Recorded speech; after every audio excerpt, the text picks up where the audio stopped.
Alrighty, Lionel with you. Trying to find out, do I want Cheddar News, Chime TV, Chinese Cinema, Clio, CMT, that's country music. That's the Golden Girls are on. CNBC, American Greed. You know, that was good with Stacy Keach. I love Stacy Keach. Remember Theranos? That woman, that crazy woman on Theranos. CNN, never CNN. I can't watch any of this. The world's funniest weather. This is on comedy TV. It's called The World's Funniest Weather. Bizarre Foods. Yeah, that's good. I think Cooking Channel is good. See, I don't watch this nonsense. To me, the biggest clown of them all, Douglas Murray. I can't tell you. I'm thinking, you are a genius. The way he talks like this, and there's a bit of a, you have to, tongue thrusting is one of the most fascinating things, the way people speak. And when you watch The Sopranos, the numbers of lisping, tongue thrusting, sibilance, I'm fascinated by it. Not in mockery, but I'm fascinated because everybody has pretty much the same size tongue, with the exception of a couple of genetic anomalies. But for the most part, people have the same tongue. But some people, their tongue gets in the way of everything. And other people, it stays behind, and you don't think, I'm sorry. You don't hear that. But other people, it's like, why can't you restrain your tongue? I'm serious. Watch The Sopranos. Big pussy, Polly Walnuts, the FBI agent, Johnny said, did David Chase say, just send in can you send in a tape, a video? No, your voice. Read this. Suffering succotash. You got it. Then you hear Castilian, Feta, Fernandez, Placido Domingo. Where would that come from? And you heard that, right? Castilian. Because King Castillo, spoke with a lisp. And the story goes, and in order to accommodate him, people would lisp back. I said, what if he also had a form of Tourette's, by the way, which is a version of the blinking, sometimes tics? What if he jerked his head and blinked? Would you say, oye, pecado de, but would you be lisping and jerking your head back in order to show deference? I'm not mocking people who do this. I saw the other day, it was fascinating. There was a person with a certain neurological, yesterday my wife and I were walking about, there's a person with a certain neurological, genetic disposition. And one of the elements of it is an extended tongue. See, that fascinates me. And there's something about anything. Sometimes I'll say, look for detached earlobes. I have a completely detached earlobe. It's a genetic. Most people do not have that. I have that. Mine's completely detached. I'm fascinated by that. Now that it's a summer, people are deciding. This also gets me too. People are saying, I'm going to wear sandals. Now, feet, as you know, go through a lot of stuff. 25% of all the bones in your body are in the feet, and for some reason, there's something that was very interesting. A woman could have a hoof, a fetlock, some type of almost some bovine, something that you would see maybe like at the bottom of a Clydesdale. And Chris Rock sometime had one of the best lines ever. He said, sometimes there are people who decide to put their feet into shoes that are too small, and it looks like bread rising. And I thought, that is so perfectly descriptive. So perfectly descriptive. There was a Jimmy Walker years ago, I believe it was Jimmy Walker, was talking about tattoos.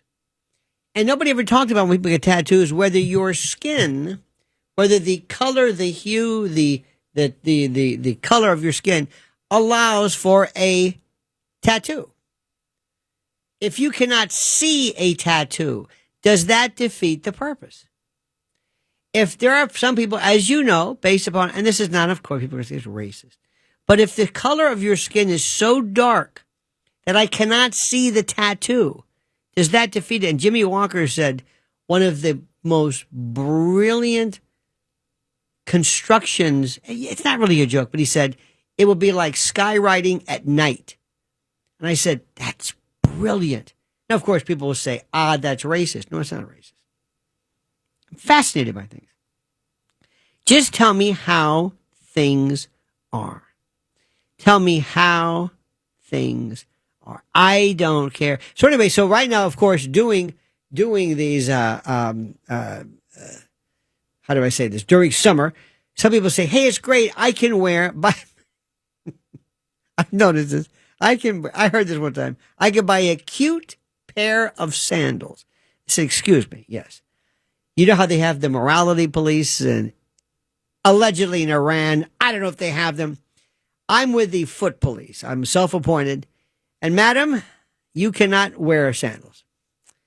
We have passed a statute. It's only for you. Ooh, that's good. That would be more of a horse. Do you have something bovine? I'm thinking more. But we have all selected. You cannot do this. And I know you don't mean to do this, but you have every conceivable malady, and you've lived a good life. But not only do you have hammer toes and bunions, but it's just not good. It's not good. So, and the very fact that you're going into a pedicure place to have this done, I think adds insult to injury, because what you're doing is you're basically saying, hey, if you didn't notice this, now look at it. And these poor Chinese women invariably, or sometimes from South America, they're forced to do this. I mean, I'll go a step further. Any man who wears thong sandals, except for the beach or in a gym where you don't want to walk and collect some kind of some fungus, I think it should be against the law. Yeah, I'm sorry. It's just that simple. I don't know where you're from. I don't know where maybe you're from the Holy Land or something. There are certain things I do not understand this. I do not understand this. And then another thing too is I noticed the amount somewhere along the line when it comes to manicuring, somebody said, okay, buff, varnish this, then gels. Some people are spending $300, $200 for designs and sparkles for what? Then there are, have you seen nails that are so long? What's the first thing you think of when you have nails that long? What do you think of? Let's think of some things that might be a little dangerous for you to do by yourself. If you're not good at this, certain functions that we engage in, certain hygienic kind of follow-ups, kind of, finales. When you say, oh, I never thought about this. You could slice yourself in areas that were never intended to be sliced. I wonder about these things. When I wish, I'd love to have a show called, do you ever wonder about that? Do you ever wonder about just people asking really simply, how do you do this? Who was it one time? Let me see if I can say this. How do I say this in a way that is not offensive? And if it is offensive, what am I going to do? Some people who are, let's say, visually challenged. How do you know when you're, as we say, done? I'll let you think about that one for a while. Just think about that. Sometimes you say, you know what? I never thought about that. Yep. How do you know that? How, there are certain things, whenever kids talk to astronauts, he goes, hey kids, we're up here at the space station. We're sending these. Remember that poor woman whose hair was, help me, help. We just forgot about her. Oh yeah, the lady with and Elon Musk said, I'll get you down. Help. Her hair, she looked like Tulsi Gabbard on a bad hair day. Kind of like the Yvonne DiCarlo, that skunk thing. Their hair was like Elsa Lanchester. Her name is not Lancaster. I think this is Charles Lawton's beard. Anyway, her hair. And he goes, if there's any questions that we want to ask, anything, just send her a question. Not how fast are you going. They always ask, how do you go to the toilet? That's the first thing. So the woman whose hair was, out, she said, this was the most fascinating. She says, well, let me tell you, we have a practice run, but the thing that we want to stay away from, the problem that we have, so to speak, we like to stay away from, believe it or not, is sometimes certain things that are, dare I say, produced can get loose. Now imagine you're not paying attention. You're saying, okay, command module. And all of a sudden you're saying, and this thing flies by you. And you say, you know what, if I didn't know better. I mean, here I'm in this $1 billion capsule with billions of dollars of telemetry and computers. And all of a sudden, what flies by you? You say, is that what I think it is? Yeah. How did that get? Well, it got away. It got away. Landing is no problem. Dealing with the Van Allen belt, no problem. Spacewalking. But this, well, and there has to be a rule. I'm not going to collect that. You got to do it. Hey, it got away. Little help. You know, like when you play, little help. I'm not going to send this back. Just fire it back at you. This is what I want to know. Why? Because I'm demented. I am demented. Yesterday, my wife and I went to a CVS. And the very fact that I have to have to unlock, things. Yeah, yes, face cream assistance. You push this button and there's this recording. Face cream support on aisle 3. Parsomidos y permiso de llenos un gallo 7. Por favor. And the guy comes over. What is it? He's got this key. What do you like? Yes, I like the rectal itch cream, please. And the Gas X. Could you get the gas? Industrial safe. Do you mind could I read the directions? Yes. Well, this has more fiber in it. I like a stool softener, please. Could you? So you have to tell this guy what you want. And he's looking. Now, I don't think stool softeners are going to be I don't think that's going to be a big demand on the black market. But Tide Pods are. It's very, very sad. But anyway, as I'm just walking around, and I'm looking at all this and look at all this stuff. All kinds of humectants and lubricants and personal this and moisture. And then I got to Gas X. It was an entire row. And I thought, who was the grandfather of that? Who was the one who says, I think we can adjust that. There was a fellow named Roy Goodman, a great friend of mine, wonderful man, brilliant, New York State Senator, Upper East Side, brilliant. You know what his family fortune was? Very wealthy, very well at Harvard grad. You know what his family did? You know what they were known for? X-Lax. X-Lax.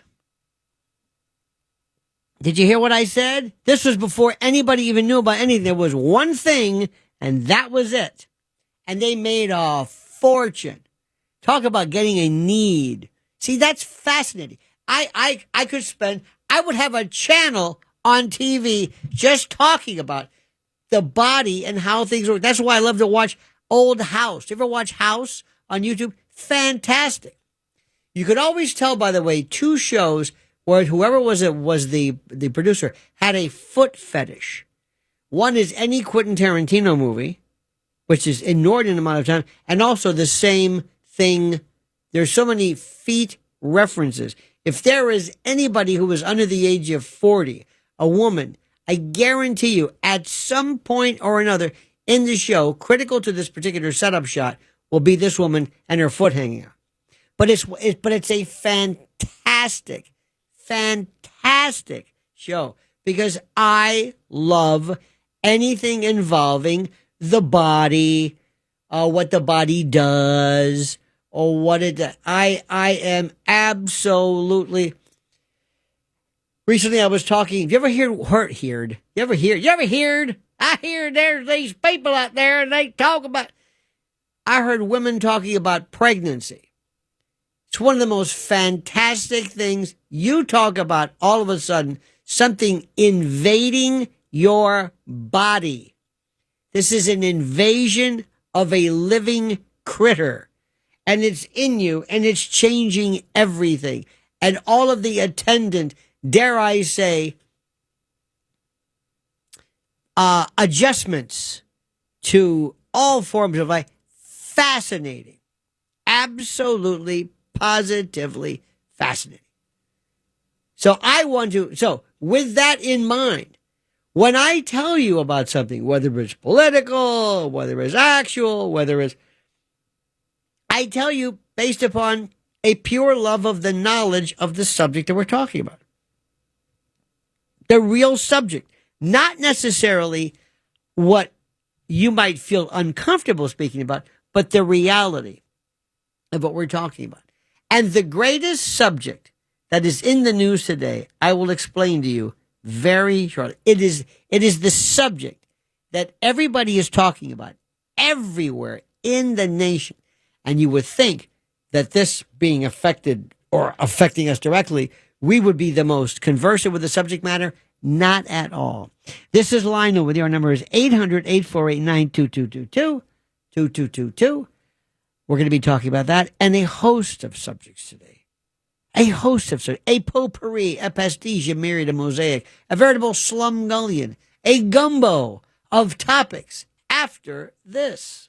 The Other Side of Midnight. Pamela's calling. She has something to say, and I have no idea what it is. Oh, good morning. Good morning. You started off talking about speech, and that got me thinking about language and all this talk about Ivy League schools and everything. It reminded me of my freshman year in a state university. I had a wonderful professor, one of those professors that, opened your eyes to things in a good way. She gave us... Versus a bad way? Opening your eyes in a bad way. I find that more intriguing. I like that. Well, I had an English lit professor in my freshman year who turned everything into communism.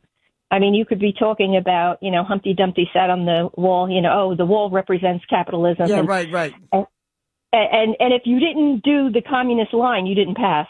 But this the question, by the way, the question that I've always asked is why don't they move to a communist country? And I'm not trying to be daft about that.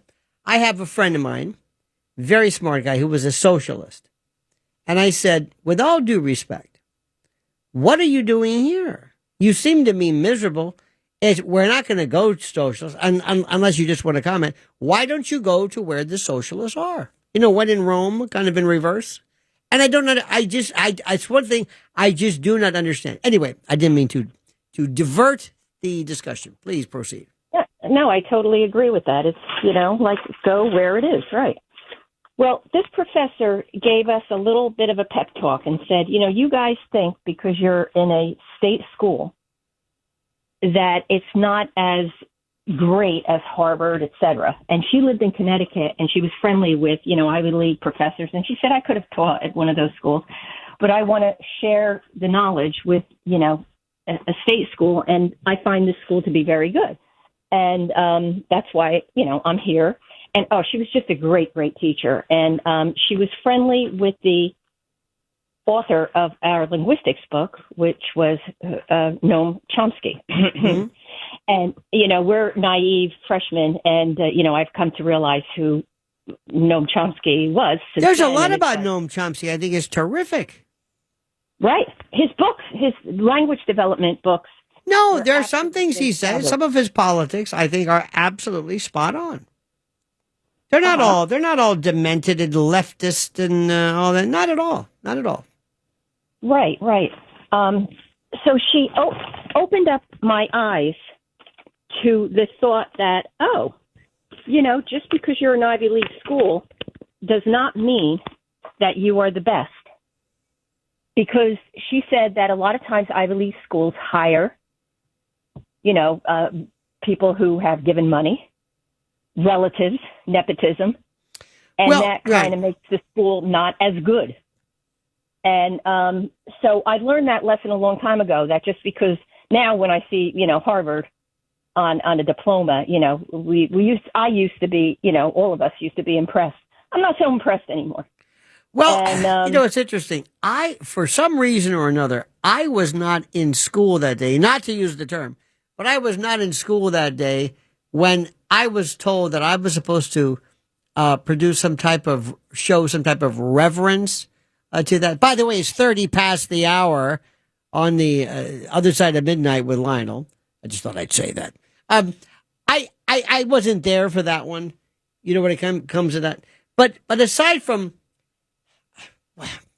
the thing I wanted to explain to the day was that the problem that I would have, I could not be a student or a college professor today because I am so monumentally so unimpressed. I think I'm an ageist. People under the age of 40, I really don't have anything to do with them. For the most part.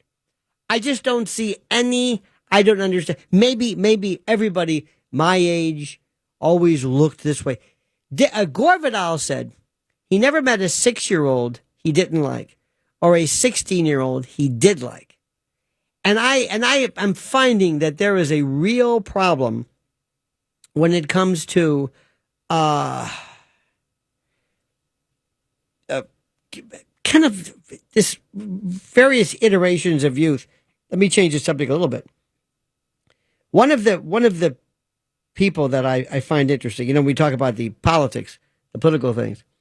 I said one of the scariest things about this Zoran Mandami is that he is very, very lucid and literate and speaks well.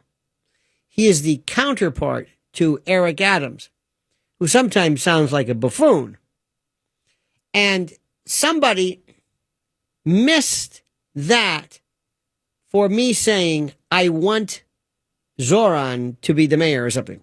I said, why can't you just ever look at this and say, you know what? That Pete Rose may have been a gambling, debauched fool, but he sure could hit a baseball. Why can't we separate talents and abilities, irrespective of whether we like somebody? I have been accused by people of, quote, liking Trump. And I said, this has nothing to do with liking. You don't like somebody who's trying to steer your country. Most of the time, I'm always complaining about that's stupid, this guy's an idiot, because there's no such thing as perfection. So I guess the first thing I'm trying to say, perhaps circuitously, elliptically, and in a most admitted desultory, confused way, is don't you wish people would understand what the issue is? To be able to look at something just for what it's worth. Have you ever heard of, what an absolute value is, right? In math, absolute value is magnitude. The absolute value of 4 is 4. The absolute value of -4 is 4. It means magnitude. Negative, positive, it doesn't matter. I look at things in terms of absolute, brutal reality. It may not be appropriate. It may be rude. It may not be wanted. Don't you love people who say, this is the truth? Let me just tell you the truth. Not in a discourteous way. Am I making any sense, Pamela? Is there anything? Yes, you are. Is there anything that I'm saying that even remotely resembles sense? Just sometimes I'm wondering, am I the only one who, because I get a lot of looks sometimes like, what is this guy saying? And that's another problem. Have you ever realized? It's an intellectual exercise. I like it. Have you ever heard how many people who just listen to stuff on TV or whatever, just some of the most stupid people you've ever heard in your life? So many. And one of my new favorites is how we in this country love British accents. Douglas Murray is one of the biggest, as my friend says, pseudo intellects I've ever heard in my life. What a pompous, arrogant. Christopher Hitchens did this as well. They really use the fact that America is so bamboozled by the British accent. It's absolutely true. Certain accents will result in different things. A British accent's one thing. A Spanish accent, different story. That same freshman year, my phonetics professor, now phonetics is when you transcribe exactly what people say. What? So that you Just can kidding. write, so you can write, interrogatives. You can write, Right. a speech to study what they're missing or have. And it was, again, the freshman year, and it was everything I hoped it would be, except he was an English gentleman straight out of like the 60s with the long hair and dead drop good looking. So it was hard to focus on, what you were doing. Mm-hmm. But everything was in a James Mason accent. Yes. So we were all like, huh? Right.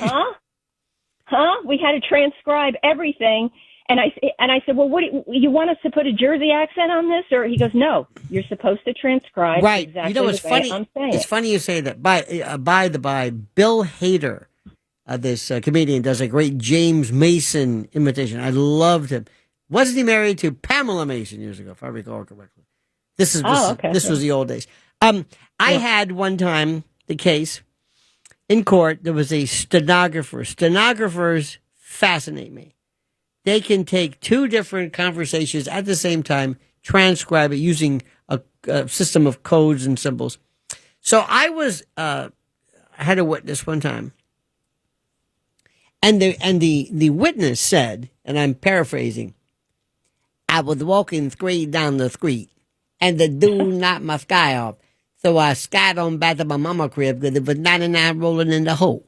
I said, I'm curious. I said, may I see, this is afterwards, may I see, and I wrote down the time, may I see what you wrote for that? So we got into this very interesting, I said, do you write down what somebody says or what somebody means? Because that, what somebody means, we get a problem. If you said, I was walking straight, he didn't say straight, he said straight down to street. He couldn't do it. Sometimes Candace Owens will say, street, S-H-T. Do you get the pronunciation or do you get the word? If somebody says, I finna go, do you write fin, fixin', about? I'm dead serious. What do you, here's one for you too. In that same vein, let's say you go to a caricature artist, right? Somebody outside Central Park South. And they're drawing a picture and they will accentuate your nose or your ears and they'll take something about you and they will expand upon it. What if I bring somebody who naturally, either by virtue of some horrible defect or some some accident, you have been contorted and reduced to this hideous, I'm sorry, how does a caricature artist draw you? Do you come out normal? Does it invert? Is it a reverse presentation of something which nature has reversed? Do you see what I'm saying? Or does somebody say, I'm sorry, I can't hand this. I can't draw this because I'm going to hand this to you and it's going to look horrible. I'm going to say, but I look like that. Yes, but you might take offense. But I look like that. Yes, but I feel funny drawing this. But I look like that. You see what I'm saying? These are like these imponderables. I asked somebody the other day, one of the oldest ones, which I love the question, is the alphabet in that order because of the song? And I love that question because it's one that you either get it immediately or you don't. There's a question that says, what's another word for thesaurus? Which I think is one of my favorite. It's like a joke.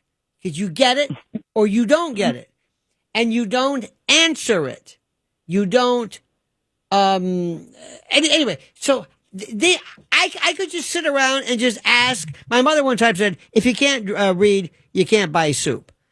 And I was a little kid and I said, I don't understand what that means. So we were in the row. She goes, look. And this is before there was labeling. The Campbell soup row. I said, look. I said, oh, you're right. I got it. Because it was all words. There was no pictures. Nobody knows what it looked. And so I said, anyway, does it mean anything? Not really. But there's this thing about, One of the things that humans do that animals don't do is that epiphany moment of, I got it. Animals don't do that. I don't know if AI can do that. When was the last time you said, oh, I understand? Think about that. When was it? Your mother was a smart lady. You had talked about her before. Oh, yeah. That was a very good way of raising children, keeping them on their toes, guessing, intellectual stimulation. That was very good. But not only that, inadvertent, not even deliberate. Not even deliberate. Not like, well, we're going to use this opportunity to. No. Just Right. I always thought it was just funny. Just things. Put it this way. I've always thought, and I'm going to tell you something I very rarely tell people. I've always thought I'm from another planet. And I mean that. And I'm not trying to be cute. I think that I'm an alien because I don't understand anything that anybody does. And I've spent my entire life commenting on what other people are doing. Take this political race. It's the most stupid conversation I've ever heard in my life. This New York mayor thing. It's the most stupid thing I've ever heard in my life. It's just inane. And nobody really gets it because after all these years, especially on self-styled political talks, they don't even understand the rudiments of politics. Not only that, they know nothing about history. They have nothing to reference this. It's like me all of a sudden calling a cricket game. I've never seen it before, but I'm just reacting to what I think it looks like. Anyway, I've rambled enough. Pamela, thank you so much. You're welcome. Have a good day, daughter Virginia. Oh, I liked it. Very, very, very nice. Very nice. Dick in New Jersey. Dick, you know what? Some people are Georges, other people are Harrys, but you're a dick, and I mean that sincerely. A couple guys that annoy me. Lester Holt with his tongue when he speaks. I say to my girlfriend, "See, look at his tongue. See." You know who else? And then, next time, by the way, next time watch Jane Pauley. Jane Pauley. That's the thing with this. I am so focused on that. Go ahead. Also, Matt Lauer annoyed me for some reason when he spoke. You're annoying a lot of people. Here's a guy I love when he doesn't speak and makes faces. Scott Jennings. Who? When Scott Jennings. Oh, yes. When he was on it with Abby Phillips, I watch him making faces at the other people just by him smirking. It's Abby hilarious. Phillips, and let me give you this. First of all, it annoys me to no end because Scott Jennings is there to make the dumbasses look bad. Now, they must know this. I want to walk on and say, now, understand, you know why you're here, Abby, right? We want you to just look pert, look academic, but don't say anything. Just look, just stare, and you will do just fine. The one that also causes a visceral reaction. The next time you watch Caitlin Collins, I guess. Yeah, I get her and the basketball player confused. Look at the corners of her mouth. Just look at the two. There's got to be a name for it, like a philtrum. I'm sure there's a name. Watch how they are curved.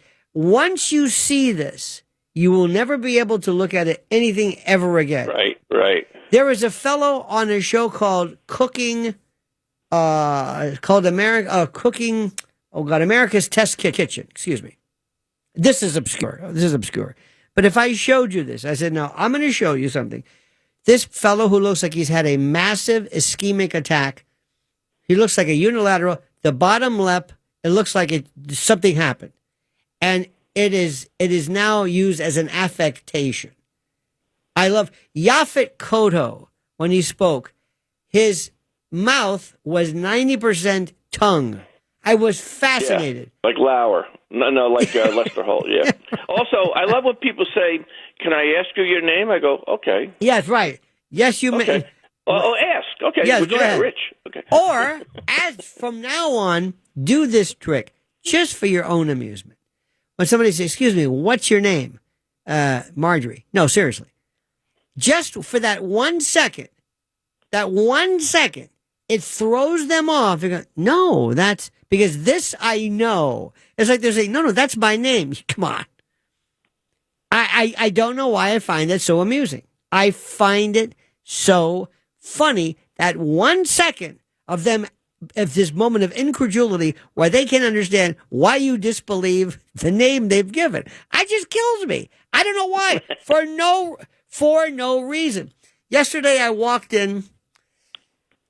We were doing these things, just driving about, and there are. Have you seen? I don't know if you've ever been around Dick. A lot of these places. There's this place on the Upper West Side. It's a Japanese egg toast thing, and I kept saying, "What the is this? What is it? What do you produce? It's like when poke was big. Remember poke, not poke, as in poke salad, Annie, Tony Joe White, but poke. And I said, what the is poke? What is this? Well, remember when bowls came along? Acai bowl. Do you want a bowl with that? Oh, since when is the receptacle? No, I'd like a tin. I'd like a square. I'd like a Tupperware container of this. How about a bowl? And then I just love, all of a sudden, out of nowhere, comes this thing that invades our culinary, horizon. And we're just, when panini came along, panini overnight. By the way, the Cubans have been doing this forever. It's called blanchado, where you press sandwiches. Panini. Here we go. Flatbread. What's flatbread? It's a lousy pizza. But they came along with this. That's flatbread. Excuse me. I'm sorry. Yeah. How about when you're eating dinner? As soon as you get your food, the guy comes over. How's everything? Mm-hmm. I just started. Yeah. Right. or they say, oh, very nice. They say, yeah, I'll take the Tuscan. I like to read it. My mother used to always say she loved when we had names. I'll take the chicken a la king and the chicken cacciatore, whatever. You knew what it was. Today it's, may I suggest we have a braised andouille over a bed of heritage. It's like, that's a recipe. That's not a name. Nobody says, would you like a slice of battered flour, heated, a Maillard reaction? No, that's called baking. I know what this is. Don't tell me that. I just like all of a sudden there's these little tiny, these trends in cooking. For some reason. Barbecuing, now they call it grilling. Yes. First it was barbecuing, now it's grilling. Well, there's a big deal though. A barbecue, technically, a barbecue, or as Curtis used to say, barbecue. I don't know why he said that, but barbecue is actually smoke, indirect smoke. Okay. Grilling is you are over the flame, and that's a big deal. Yeah. Hey, listen, Dick, and I mean that sincerely. Thanks for calling. Thanks, Lionel. That's it. The call's over. Okay, the show's over. That's it. The call's over. That's it. I'm gonna stop right now for a particular period of time. Should I stop? Good. I like that. I just don't want to enrage you, Mr. Blaze. You scared our friend Riff Raff. He ran out in tears. All of a sudden, I hear this slamming, and I thought, oh my God. Because I said, oh my God, he misplaced his Casey in the Sunshine album. You see, he's showing this rage. But it's good for us to show that. Something like that. Our number 800-848-9222. 800-848-9222. We're going to be talking about I don't know what until roughly 5 a.m. Eastern. The Other Side of Midnight. The Ohio State horror story. Look at the hair. Sorry. There's this fellow we always watch on TV. He's like from the 60s. He's on Spectrum. And we always look and say, where is he from? It's like he looks like he's in witness protection. I'm not going to mention his name because I don't know it. Anywho, this is what we do all the time. Hey, we got to watch this special on the Ohio State, the sexual abuse. It was terrible. Jim Jordan and about the wrestlers and this one coach who, I mean, these wrestlers would say, something was up with that. Well, they have, and why they talk like this, I have no idea. We're always getting checked out, Ohio State. And one guy says, he's always checking our genitals. And we go into this doctor's office and he says, all right, turn your head and cough and let's see the genitals. And he says, I didn't want to say anything. And then next thing you know, he's showering with us. And I'm saying, excuse me, how did this get this far? Why do people say, excuse me, coach, yeah, why are you showering with us? I know you're a coach. Excuse me, doctor, yes. You're a dentist. Why are you looking at my genitals? Constantly. So you can't, but it goes to show you. And these real tough guys are these very strong athletes who themselves are saying, I didn't know. Anyway, so we wanted to watch it. This is the way it is. This is what conversation starts. Is it Netflix? No, it's not Netflix. Is it Max? Is it Hulu? Is it Prime? Is it Prime 2? Is it Max? Is it Max? No. Is it Cinemax? Is it Stars? I don't know. Is it AB? Is it HBO Replay? Is it? And it takes an hour to find out where in the hell this thing is. It goes, I got it. It's Max.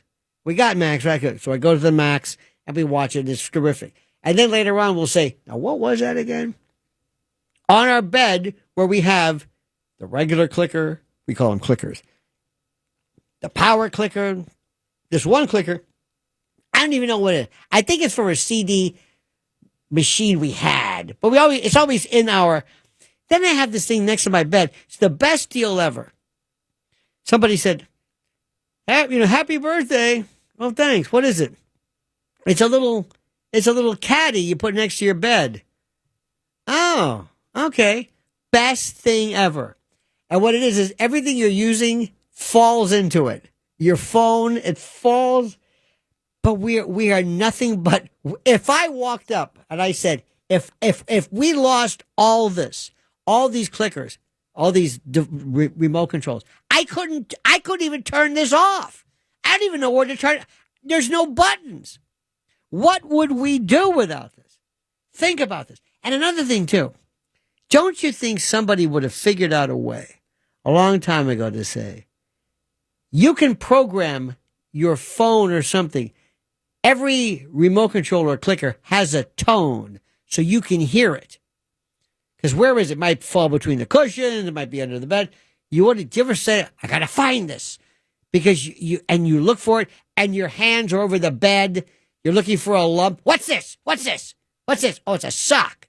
Damn it. Where is this? Look under the bed. Where is it? Well, it didn't just walk away. I wish I could go to the TV, push a button, and I could hear this tone. You ever lose ear pods? Not lose, but find them, and you're walking around, beep, beep, beep, beep. You ever done that before? You're looking for them, and you triangulate. It's over, because it costs like $8,000, these two radiation pellets you put in your brain to accelerate the glioblastoma you're growing in your head. You've got to find them. Well, I've got one. Beep, beep, beep, beep, beep. And you're walking around like this Geiger counter. It's over here. I'm getting warm. Beep, beep, beep, beep. Or then they have these little tags, these air tags. They used to be called tiles. Now they're this. And I call it now self-surveillance. I'm following myself and everything I've got. Where is it?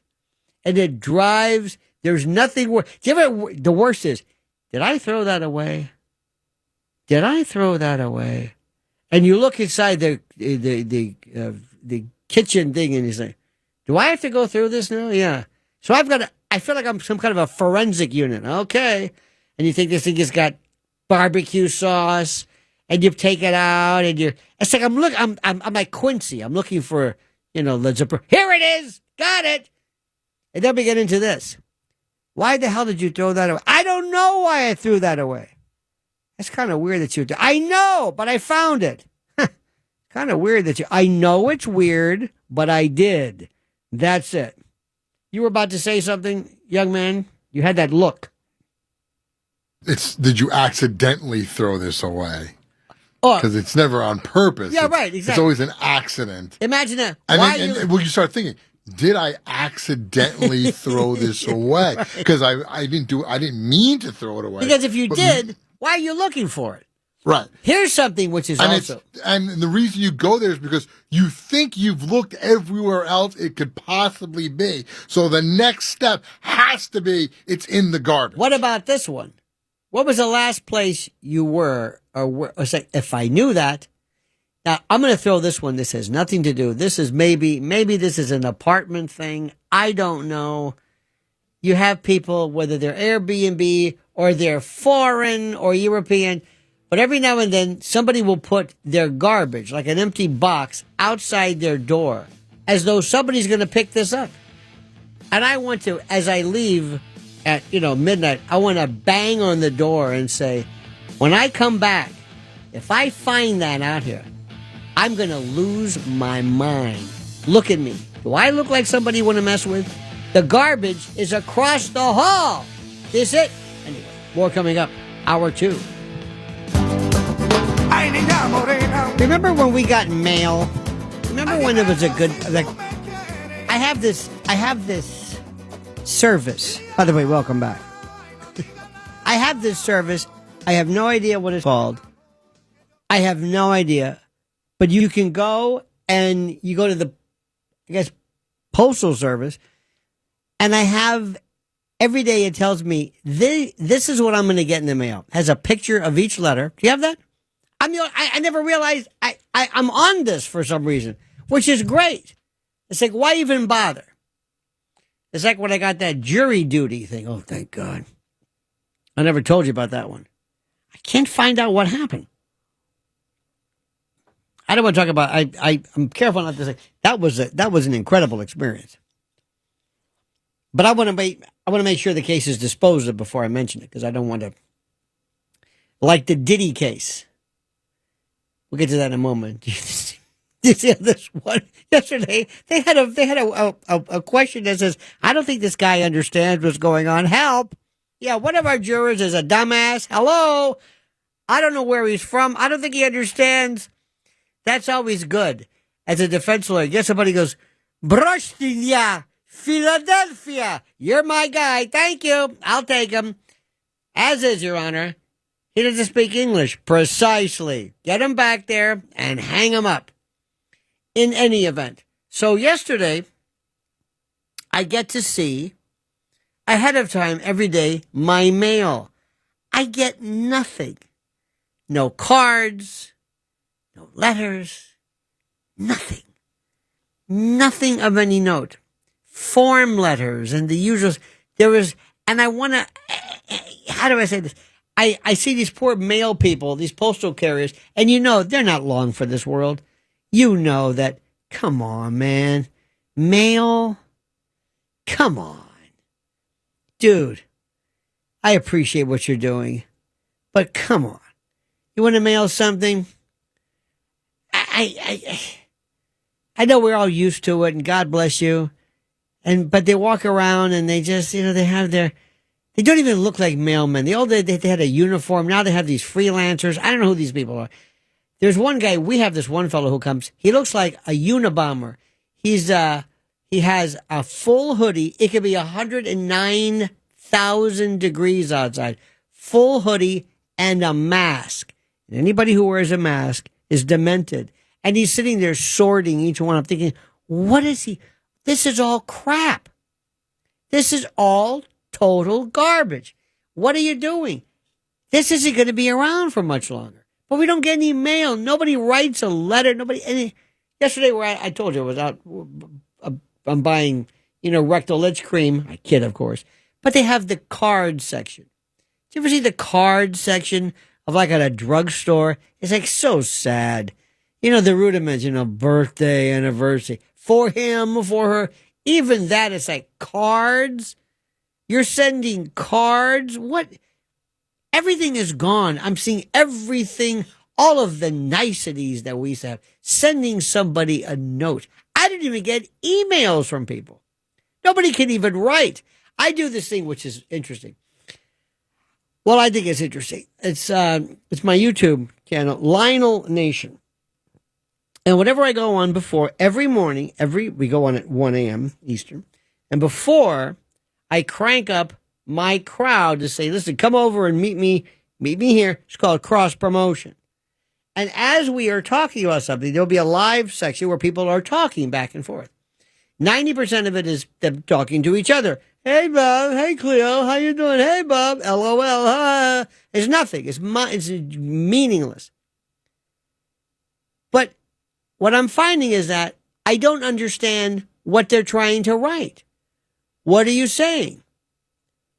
New York politics sucks. I said, well, what about it? And they're saying, I don't really want to invest my time in explicating a particular thought. Well, but what about, or I get this.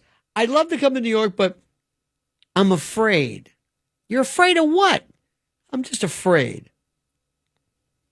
You're afraid? Yeah, what are you watching? Death Wish movies? What are you talking about? I don't know. How do you live there? Have you been here? No. What are you talking about? No. So so yesterday I was asking a friend of mine lives in Northern California. I said, how's San Francisco? Is it as bad as they say? He goes, no, it's not bad. It's fine. There's some sections. A guy I know in the hood, he was in London. I said, is it really that bad? He goes, what? With all the what? How do you say? All the Muslims and they're running around. He goes, what? The prayer calls for prayer and they're, what? I watch TV. What? So I get the impression, I don't think anything is anything like the way it is. So what I do is, when I want to see how a place is, I'm telling you, go to YouTube and look up street food in the place you want to go. And there's this dude who goes everywhere. Have you ever seen Mark Wiens? There's two guys. Food Ranger is one, and they're all trying to be this real nice guy, and they're so sweet, and they're it's a food blog of sorts. So anyway, I looked up Iran, excuse me. I don't know what they call it. Iran. And they're the nicest people, and they're walking around, and there's no morality police. Women looks like Europe. I'm thinking, where is this place I'm hearing about where these people are? You see them all have you seen them? They're stoned outside, they're hanged. This one, they're throwing them off a roof. I'm not saying it's not true, but I don't know what to believe in. I don't know what to believe. I swear to God, do you think the people in Iran, they're from another planet? I think I'm serious. And here's another one too. This is my real confession. Okay, you ready for this?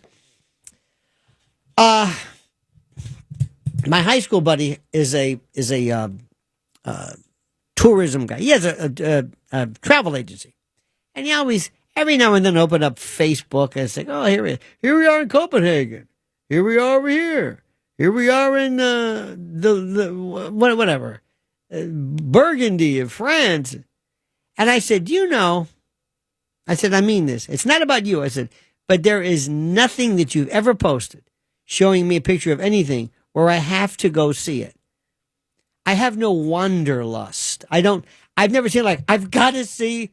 Here we go. Do you really, be honest with me, do you really want to see the pyramids? Now, hear me out. Do you really want to fly to Egypt, drive wherever the hell you go, and say, those are the pyramids? Do you? Absolutely not. Me too. I don't know if I'm the right person to ask, because apparently not. I don't want to go anywhere. Thank you. I am perfectly happy staying in my house, never leaving. I've always say that if I'm going to go anywhere, there's plenty of this country that I've never been to. Thank you. My dream is to have a really good, a motor coach, which is a nice way of saying a bus.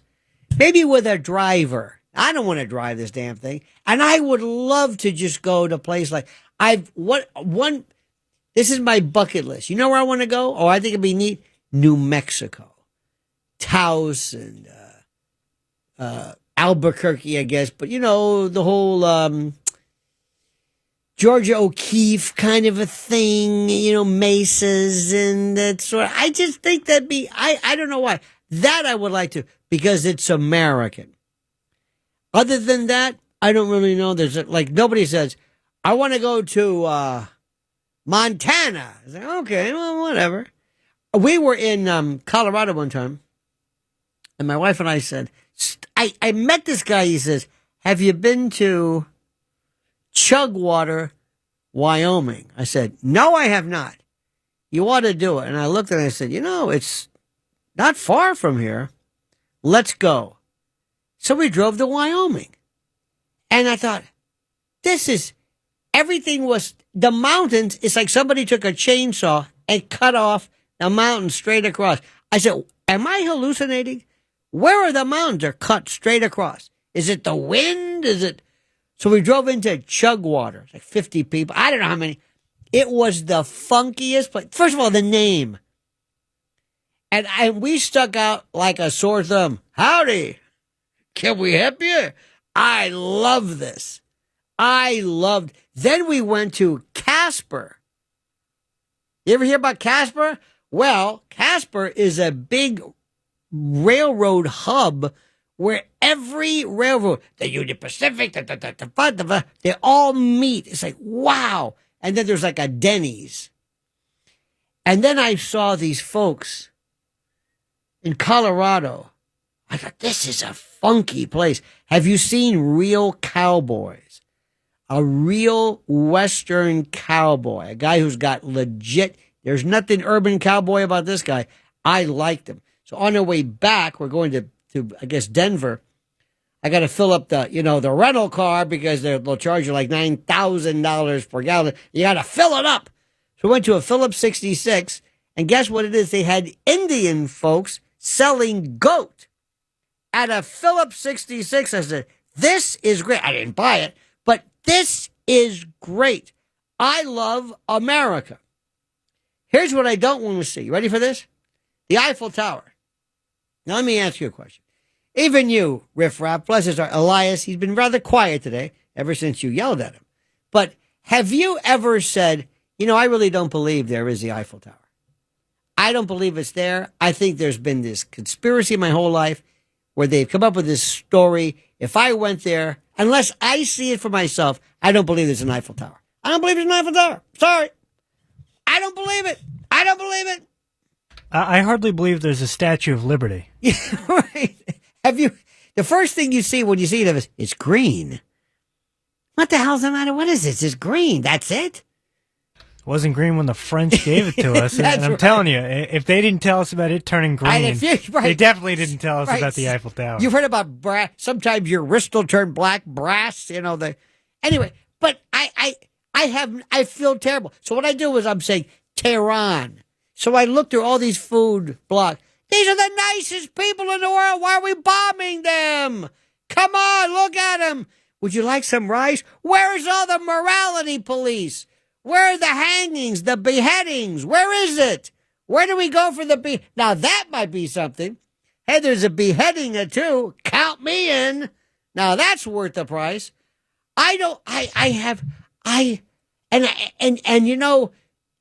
When you walk around the streets of New York, you hear accents and British people, and I'm thinking, God bless them. They come here with their Airbnb, pushing their big luggage through the streets. Thank God they come here. I have absolutely no. Now, I will say this. I might like, if at all possible, to kind of hang out in a place where it's not a tourist place. Like, I wouldn't mind seeing parts of, I don't know enough about France to know where, like, is it the South or I don't know. But I'd like to see the way people live on a day-to-day basis. I always tell people, if you ever come to New York, what you really need to do is to go to a neighborhood and live there for a month. See what it's like. And see it in the morning. See it when they're because have you seen when you're driving through the streets of Manhattan, 5 o'clock? It's wild. It's neat. The sun's coming up. There's always some guy. There's this thing about New York, watering the sidewalk.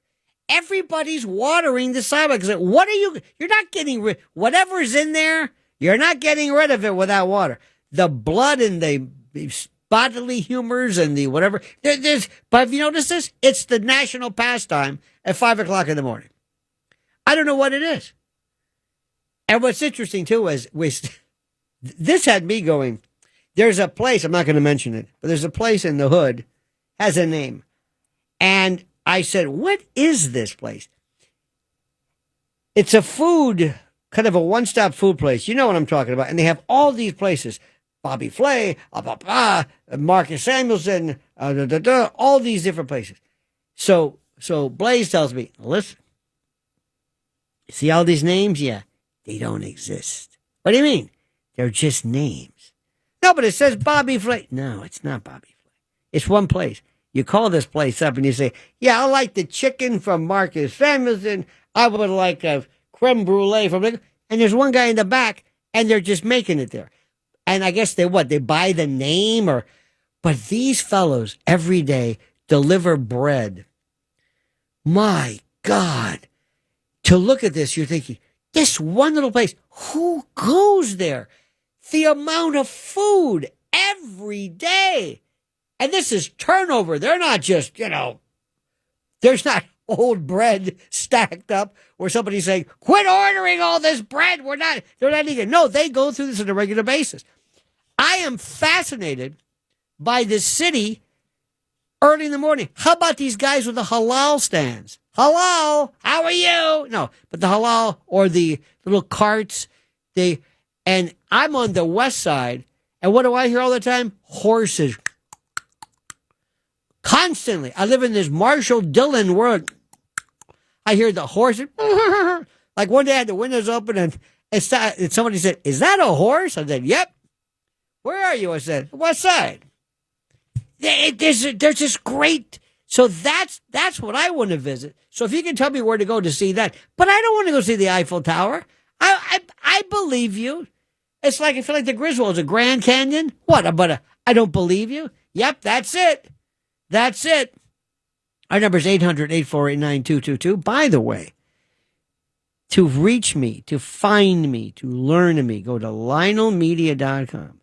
On the 19th of this month. Now, I'm going to be at the cutting room with all the information there, appearing live and in person. Me. Now, if you think this is good, you should see the other thing. In any event, more coming up, so please, for the love of God, stay tuned. The other side. By the way, wasn't she married, hooked up with Al Pacino? I don't know where the hell that came from, but there was that, the woman, who was it? Christy Brinkley. Christy Brinkley. That was a version from American Graffiti when Richard Dreyfuss, who was 12, you can't believe that's Richard Dreyfuss. Richard Dreyfuss went from 12 to 300. And the woman in the T-Bird who waved at him was Suzanne Summers. She was in the T-Bird, right. And I remember the time it was one of the greatest films ever.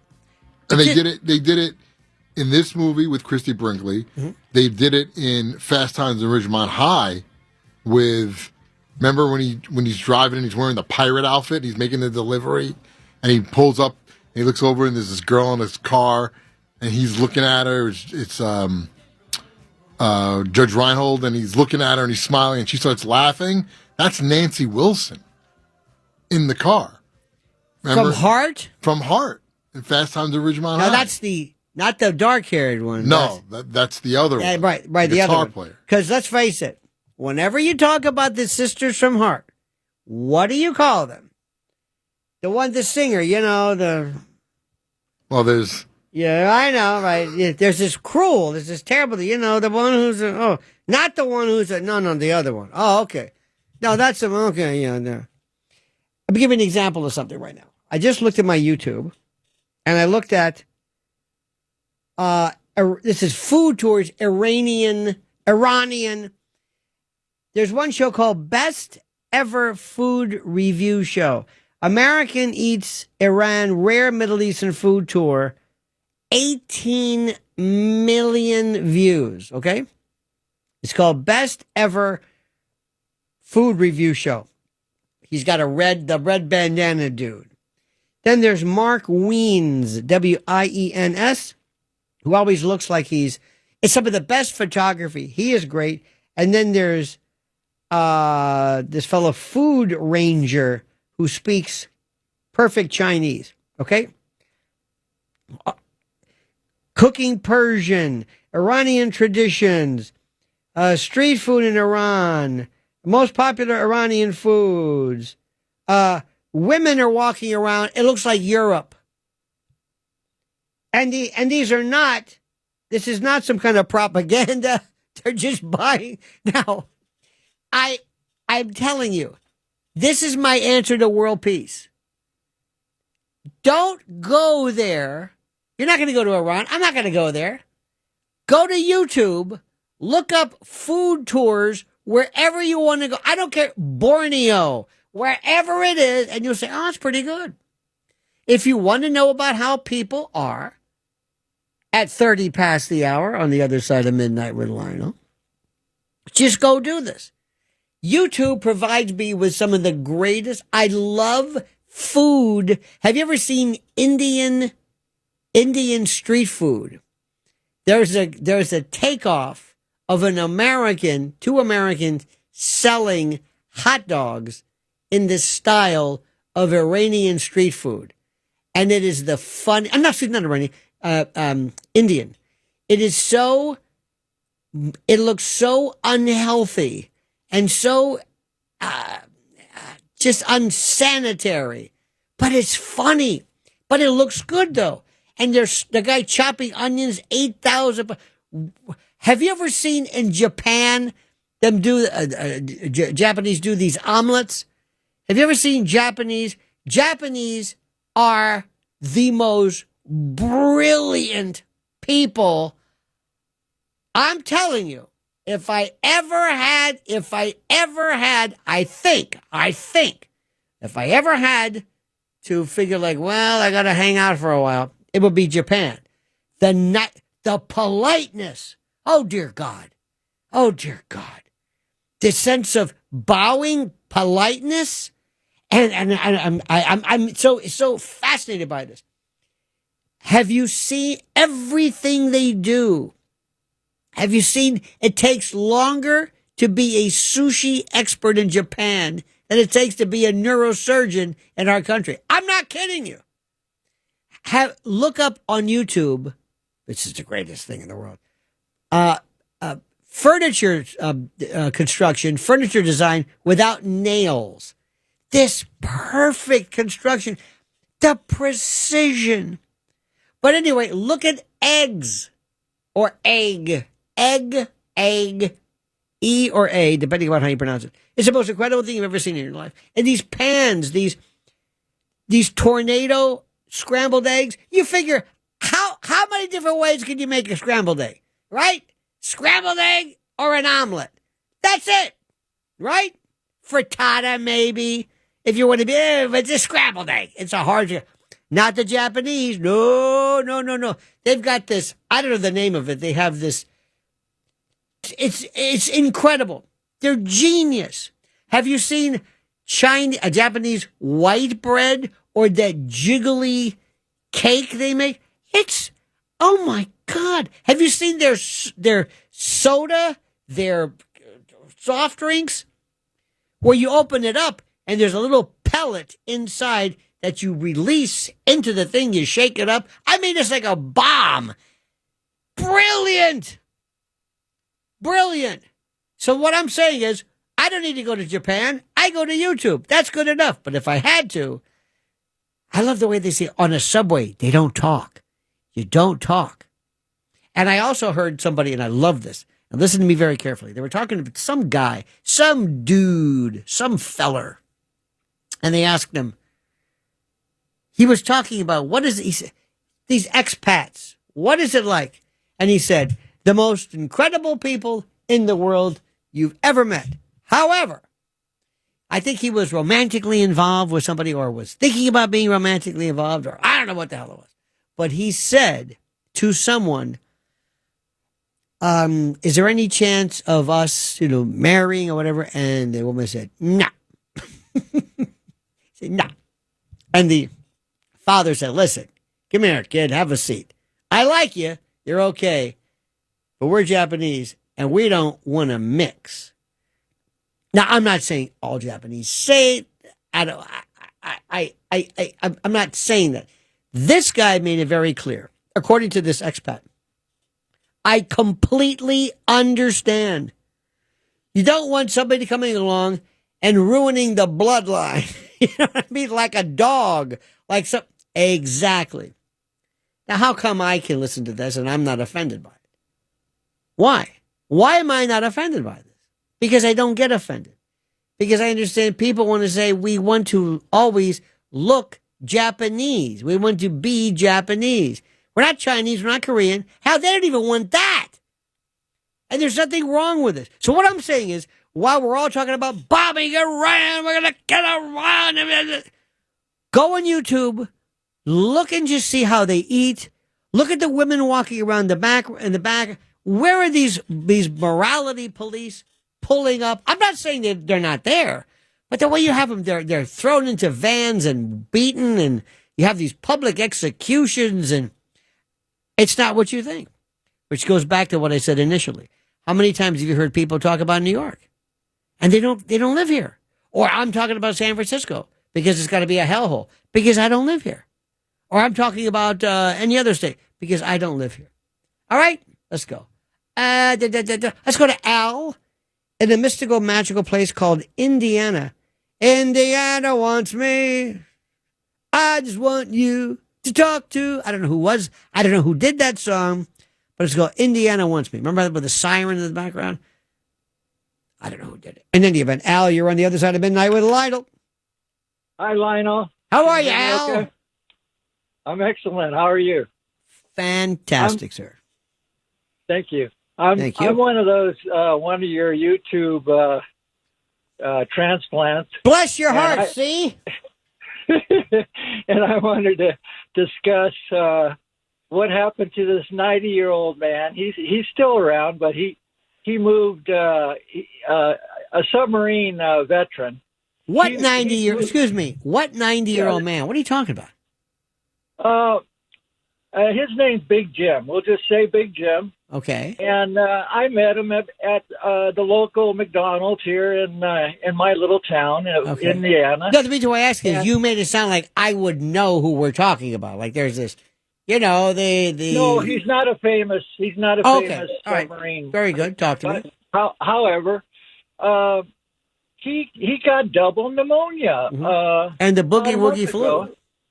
Yeah, and the doctor admitted to him that it was in the air because this man is so cognizant of his health. He was amazed that he even got this, and he was wondering how he got it. And I began to talk to him about geoengineering, and he didn't really know anything about it. Oh. Well, so very soon I'm gonna get Dane Wigington on. Geoengineering, by the way, for those who are not as hip as Al is what people call incorrectly chemtrails. And chemtrails, that's not the word that we use, but that's what people call it. But the idea of this nanoparticulate, this high altitude stratospheric spraying of strontium, aluminum, barium that gives the world this kind of a fuzzy, hazy kind of a look. You can see the streams being released from airplane or from jets. That's what we're talking about. Anyway, I'll proceed, sir. Well, I found it interesting that the doctor admitted that it was just in the air. And they would never do that in California. They hide that kind of. The hell they wouldn't. They wouldn't. They do it all the time there. In fact, I believe in Florida, Ron DeSantis is prohibiting it, or has what am I trying to say? He has prevented it or ruled against it. Whatever the particular phrase is that I can't come up with. Al, I love the way that people are now finally saying, look, this is what I feel, and this is what my thoughts are. So your friend with the pneumonia, is he okay now? Yes, he is, and he's moving to Florida. Oh, my God. And we're going to stay in touch. And it's just a shame that these older folks are suffering from this assault coming from the air, and some folks don't even, some of the farmers out here don't even know what I'm talking about when I show them the difference between a manufactured cloud and a real cloud. Yeah. And also, these are the same people who themselves, Al, don't know the difference between regular, natural, organic, plain old stuff and GMO crops and the like, too. Do you know there are some kids, a kid today growing up will never have had, most of the time, real corn once in its life because of corn chips, corn oil, corn syrup, corn. Isn't that something? They never will have this. My grandmother used to say stuff, and I used to always think sometimes, like, where the hell? She's an old German lady, and I said, where did she come up with this stuff? And she said, you see this? I'll never forget, we were sitting at my parents' table. She goes, look at this. Look at this. And there was a loaf of Wonder Bread. I've not had Wonder Bread, I don't even know how long. She goes, look at this. You squeeze it mushy. That's not bread. And then she pulls out, she goes, now look at this loaf we bought yesterday at the bakery. And it's hard as a rock. Now that's bread. That's the story. Don't you understand? It's got preservatives. I was a kid. I didn't know. I said, what is this old lady talking about? Because at that time I said, yeah, but I don't want to eat this hard bread. But I understand the point she was making. Here's another one, another great one too. When you notice when a farmer will say that he has seed or has corn, and when the rats won't eat the GMO corn, think about that.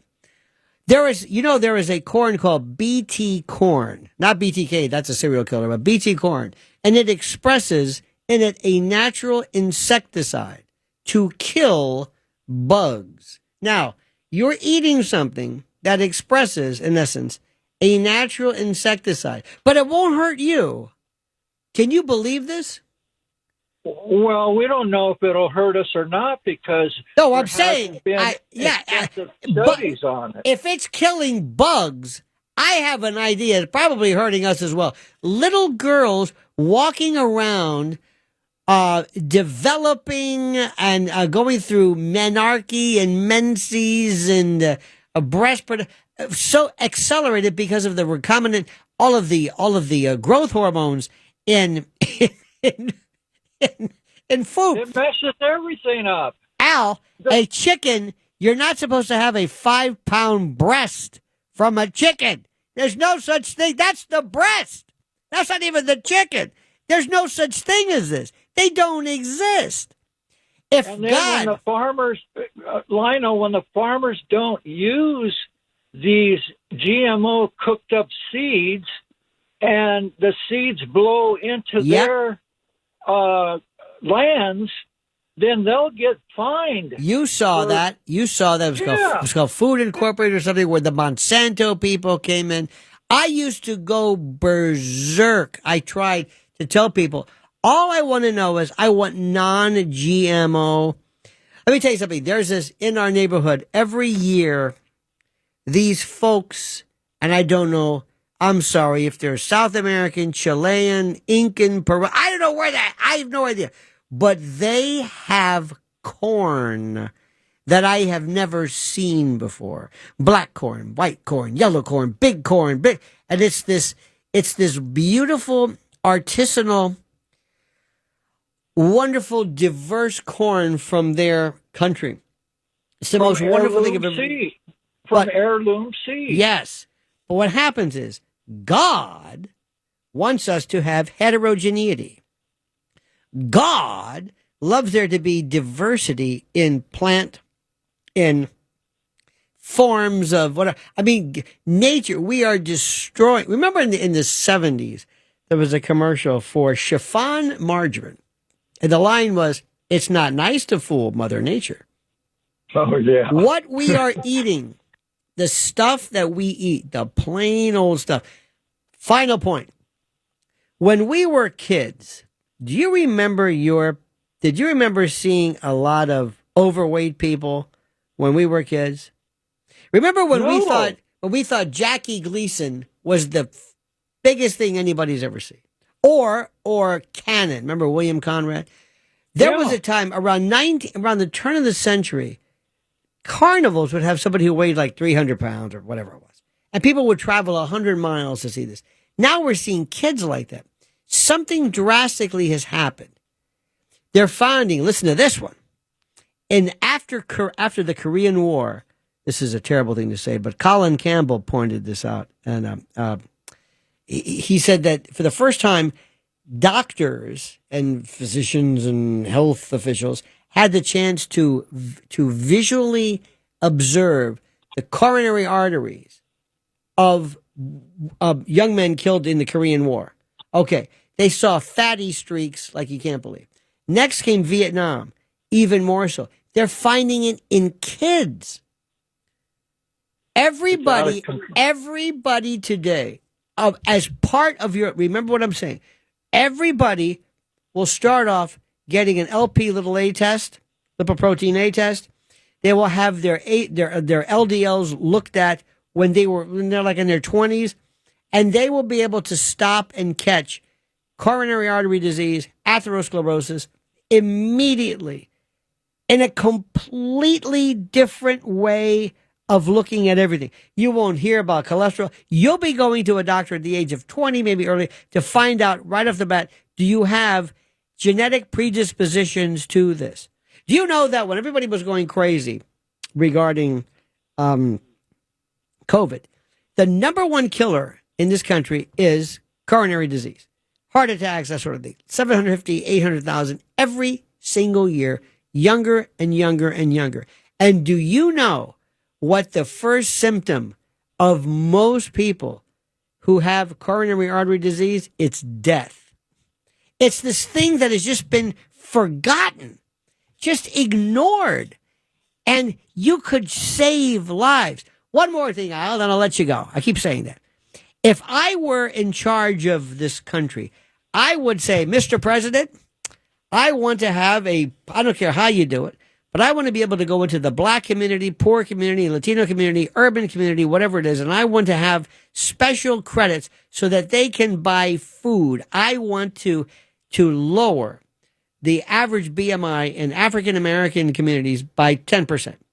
I could prevent more heart attack, renal failure, diabetes, hypertension, blindness, you name it. I could do amputations, diabetes type 2, by doing nothing more than affecting just food. Because these people, these poorer people, if you will, live in a world of processed food, junk and grease and grime. There is I hate to use this word, a genocide going on right now against people and regarding people who are being destroyed just by virtue of what they eat. That is not an exaggeration. I'm not a crusader. It's absolutely true. I could change. And if the black community really got off their ass and did something really beneficial, the very first thing you would do is to do something to substantially improve the health by diet alone. That's it. Diet alone.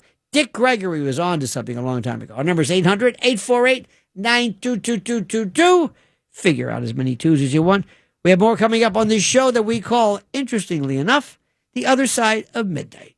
The Other. Venture into a part of the civilization that I never knew existed. You see these two codgers, these dotards, these coots, these tri-weathers speak about a time and a place that was not that long ago, but it's a nomenclature that I've never heard before. They seem to amuse themselves constantly by remembering songs that no one else heard of. I can't relate to them. I tried the other day my best. I brought him a cake. The penultimate eldest one had a party, and I brought him a cake, and I'm doing the best I can to show my resilience and my conviviality. But other than that, we have nothing in common with these people. Nothing. Oh, they're okay. They're not bad or anything. But again, they speak of a planet at a time I've never heard of. They refer to things, and they all laugh. One day you'll be the same. Believe me or not. If you're going to be someplace and you're going to meet somebody, go, remember when we remember in the COVID? Imagine what he'll say. And by the way, what will think about this, Blaze? You probably know more about this. What will Elias's version of Layla be? What will be the classic? What will be the funky chicken of his generation? I think funky chicken is the funky chicken of my generation. It kind of speaks for itself. It does. And imagine Mr. Rufus writing the words. Let's see what I'll write. Let me see. I'm doing a style of extreme negritude. I'm going to put some soul to it. Funky chicken. That's good. Write something down. Next line. Let's see. Show enough. That's good. Jive ass. There we go. And let's put this together in a kind of a wonderful composite and admixture showing the baleful yet soulful concatenation of this ridiculously obtuse rhythm blended with an unnecessary dollop of primordial rhythm with a minimal of chord changes. But you know what? That was the stuff. I'm trying to think. Disco. You know, my sister was just heartbroken when Bobby Sherman passed away. I mean, this was her. I thought, wow. Bobby Sherman recently was a teen in the 70s and a teen heartthrob. There was this like Bobby Sherman, Sean Cassidy, Leif Garrett, right? Donny Osmond. Well, we call him Leif, I believe, but he had a rough bad. Was it an accident or killed somebody or did something? And then there was this other group. Remember this guy? Remember on Saturdays there was a show called Shazam, Billy Batson or something. They would drive around in this camper with this guy who wore a Buana outfit on. Those were the days. That was the best show. Hour number the best. I'm not sure. Well, yeah, it was the best. Hour number 3 coming up. Stay tuned. Everybody, Lionel with you. I wanted to bring up a few things to your attention or to make you aware of a few things. One of them is as follows. Do you follow X or have an X account or whatever? I live by mine. It's how I get my news. It's the best thing there is. And I get these messages. I'm at Lionel Media, by the way. Follow me at Lionel Media. Okay?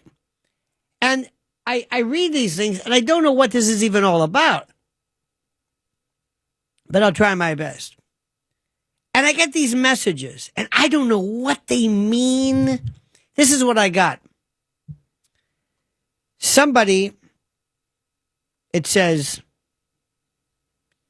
Loke. I don't know who this is. I went to your parents' house to look for you, but you weren't home. My dear, I don't want to fight with you anymore. I promise I'll never buy any pump tokens again. I won't become a gambler. Please forgive me. I only have 1 month left to live, and I want to leave everything I have to you. I truly hope you can live a better life. Username, password, balance. 7 million. What is this?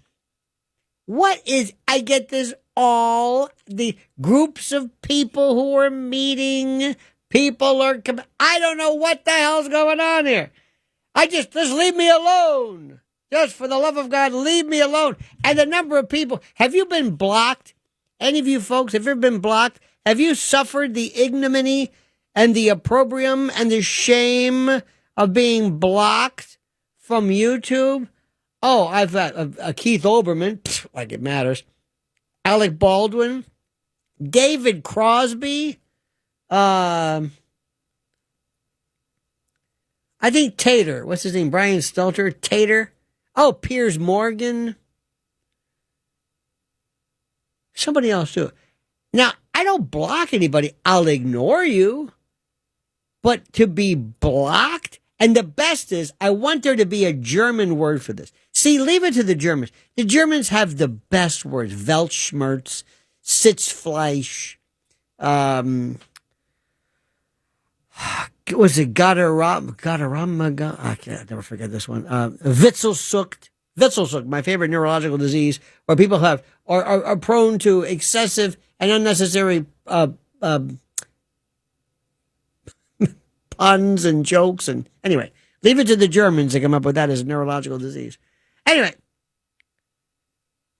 but there's got to be a word for the feeling of anger that you feel when somebody that you don't even know blocks you. I happened to see something. It was a very interesting, a very conversation about something of history. Some now University of Pennsylvania historian, blah blah blah. And I look her name up, and she blocked me. I don't even know who she is. I'm thinking, what have I said that she says I don't want you to even know I'm here. I don't want you to follow me. I detest you so much. And I'm thinking, I felt like saying, hello, Doctor. Yes, this is Lionel. Why are you blocking me? I don't care. I just am curious. What a miserable human being you must be to block somebody on Twitter. I'm sorry, it's Twitter. And I don't know you.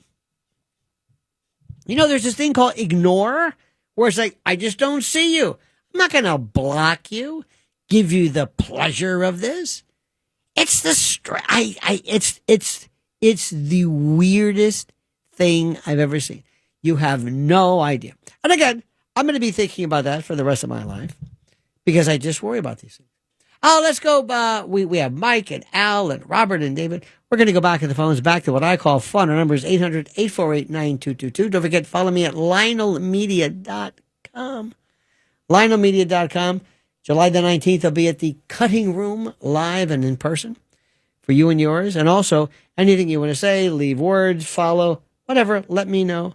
Let's go to Mike in Connecticut. Mike, you're on this thing called The Other Side of Midnight. Mike? Yeah, this is a thing. You're killing me. Sitting in the parking lot, CVS, waiting for a rectal cream recommendation. Rectal itch, excuse me. Oh, sorry. I digress. Now, before I get to my point, I'm just bringing some levity before I get to my point. Please. I got two other items. Number one, Blaze is the bomb. He is. His show is awesome. I'm waiting for a spot, so get ready there, Matt. His show? Do you have a show, perhaps, that we should be promoting? Do you have a show? No, I'm serious. I listened to a couple of them. They were awesome. He's shaking his head like he doesn't know what you're talking about. Can we get, first of all, I did. Matt, he had a couple spots. Yeah, I had a couple spots. Oh, a couple spots. No. Oh, so you were spotting? No. I was on. I did 2 hours on the weekend what for happened? a few weeks. You pissed somebody off, or what happened? I caught him, and I tell you what, he's so intuitive with every host. It's just he's a gem.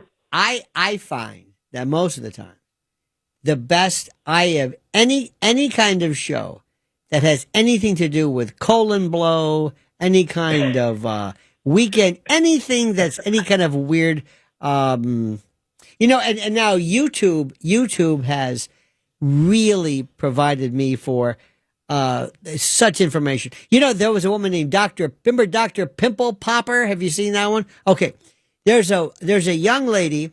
She looks like nicest. She's blonde. She's a podiatrist, and she has foot maladies you cannot believe. And she's so sweet. Imagine a barnacleized fetlock, some hoof, and she will describe it. There's just this. I don't need to go to my radio. I've got any kind of malady you can imagine. No, okay. By the way, Mike, what do you do in Connecticut? I'm retired. I'm 64 years old. You're retired from what? What do you do? UPS, 30 years. You just said, I've had enough. I'm done. Oh, yeah, they threw me out. They threw you out. Okay. Salary was too high. And also the uniform, brown. I mean, did they just what? I was in management. I had to put the brown on people. You had to put the brown on people. I had to paint them. Yep. Putting the brown on people sounds like not a good thing. No, not a good thing. 30 years. It was a rough 30 years. What was the most exciting moment working for UPS? The moment that where you think what? No, I had a lot of projects. I was traveling all over the place, internationally and domestically. How is UPS doing now compared to like FedEx or? Not good. Why is that? Amazon. Ah. Amazon was a top customer, no margin. had to cut them in half,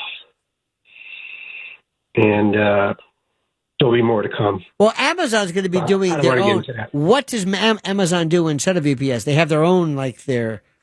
Yeah, the network's just growing between airplanes and surface vehicles.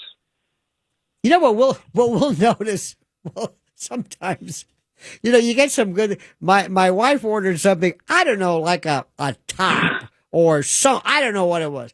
And instead of getting a box, see, I will order things like rectal itch cream. Sometimes my favorite brand, menthol, and I'll get this box, and there'll be these plastic air cushions inside. It's like it's a plastic bottle. It's not going to shatter, but there's so much packing and for a little bottle. Okay, so she'll buy a top or something that's not expensive, but still, and it will come like in an envelope. And I said, "What is this?" And you open it up, it's like, "Oh my God, it's wrinkled." And who makes the decision to put the rectal itch cream in a box with all this cushioning and clothing and like an envelope? It's the strangest thing. And also in Manhattan, there used to be, when you had an apartment, there was a guy, maybe your doorman had a little closet, and he'd maybe have your dry cleaning, or maybe you'd had a pocket. Now there are no more doormen. There are no more. The apartment buildings are UPS and Amazon fulfillment centers. That's all they do. They don't. There's no doorman. There's no security. Your job, when these trucks come through, and you see for the umpteenth 100-pound box from Chewy or whatever it is, Amazon changed everything. And now I'm getting something that says, we'll give you your prescriptions. You can go to an Amazon physician. Have you seen this? Medical groups where you can go for physicians. You actually go there. It's the most incredible thing I've ever seen in my life. It transformed everything. What about FedEx? How's FedEx doing compared to you? Well, Fred Smith passed recently, as you may know. Yes. He was the founder. And, they always had a foot up in terms of marketability on Wall Street. But, they're very, very competitive to UPS, and they'll always be there. What about DSL? Remember those guys? Yeah, a little bit. Now, when I hear DSL, I'm trying to erase my memory. So when I hear DSL, there was a phrase we used to use when we were kids. It meant something completely different. I'm just saying. But anyway, enough about this. See, I find different jobs fascinating because to me, being a delivery person in Manhattan for FedEx or UPS, it's got to be Lionel, I'll tell you, I was involved with security, and I worked on 5th and 47th with Brinks and all those guys. Uh-huh. And it was incredible. Going down to the vaults, seeing the gold bars and this and that. Wow. And we had to administer how it was going to be facilitated through the network. And there was only several eyes on it. Gold bars. Yeah, they had currency, wow, raw minerals and all kinds of stuff. Did you ever have any heists? Yeah, there was a couple. Really? There was a couple. Well, can you tell us about this? How come we don't hear about this? We really don't want to talk about it. No, I want to talk about it because I think it's interesting. And I'm going to get drilled down. No, why would you be drilled? You're through. You're retired. What the hell do you care? It's done. It's finished. Yeah, pretty much. No, there were good stories. The best, the most incriminating stories were with Purdue Pharma delivering the OxyContin. And that was gang related, where they would identify where the deliveries are made. Whoa! And they would hold up the delivery trucks. Yeah, fascinating. Back in the day, before they got sued $20 billion. Wow. That's anyway. So what did you call about, Mike? What did you call Anyway. about it? What the hell did you? Why in the hell did you call? I called it a barbecue. There's no more barbecue in the subway. You said, what does Curtis mean about barbecue? Right. I know Blaze knows this. Blaze, can you interject? Yes. No, he doesn't. He's very selective. He very slowly. He likes me. Like I'll say, what do you think? And he slowly grabs his It headphones. was one of Curtis's best lines, barbecue. Right. Because Adams mentioned that there's no more barbecuing on the subway. No, Curtis has been saying this for years, for 30 years, way before Adams. Way before Adams. All right. Well, maybe Adams, the first time I ever talked to Adams, he had something called 100 Black Men in Law Enforcement. And I asked him, I said,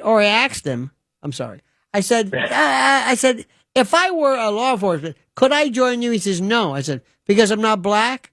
No. I said, isn't that racist? Well, I said, and I don't know, what was the purpose of this? I said, what if there was a white, you can't do this. Anyway, that's when I was first introduced to Mr. Adams, who, when he first came in, remember how everybody just played him? Remember him? Mm-hmm. I said, hey, you want to go to, we like you. You could be a part of the cool kids. Really? Mm-hmm. Oh, yeah. We'll take you to Rayo's. I'll never understand it. It's a nice place. I've been there many times, but people just think like, wow. Anyway, so they played him like a champ or a chump.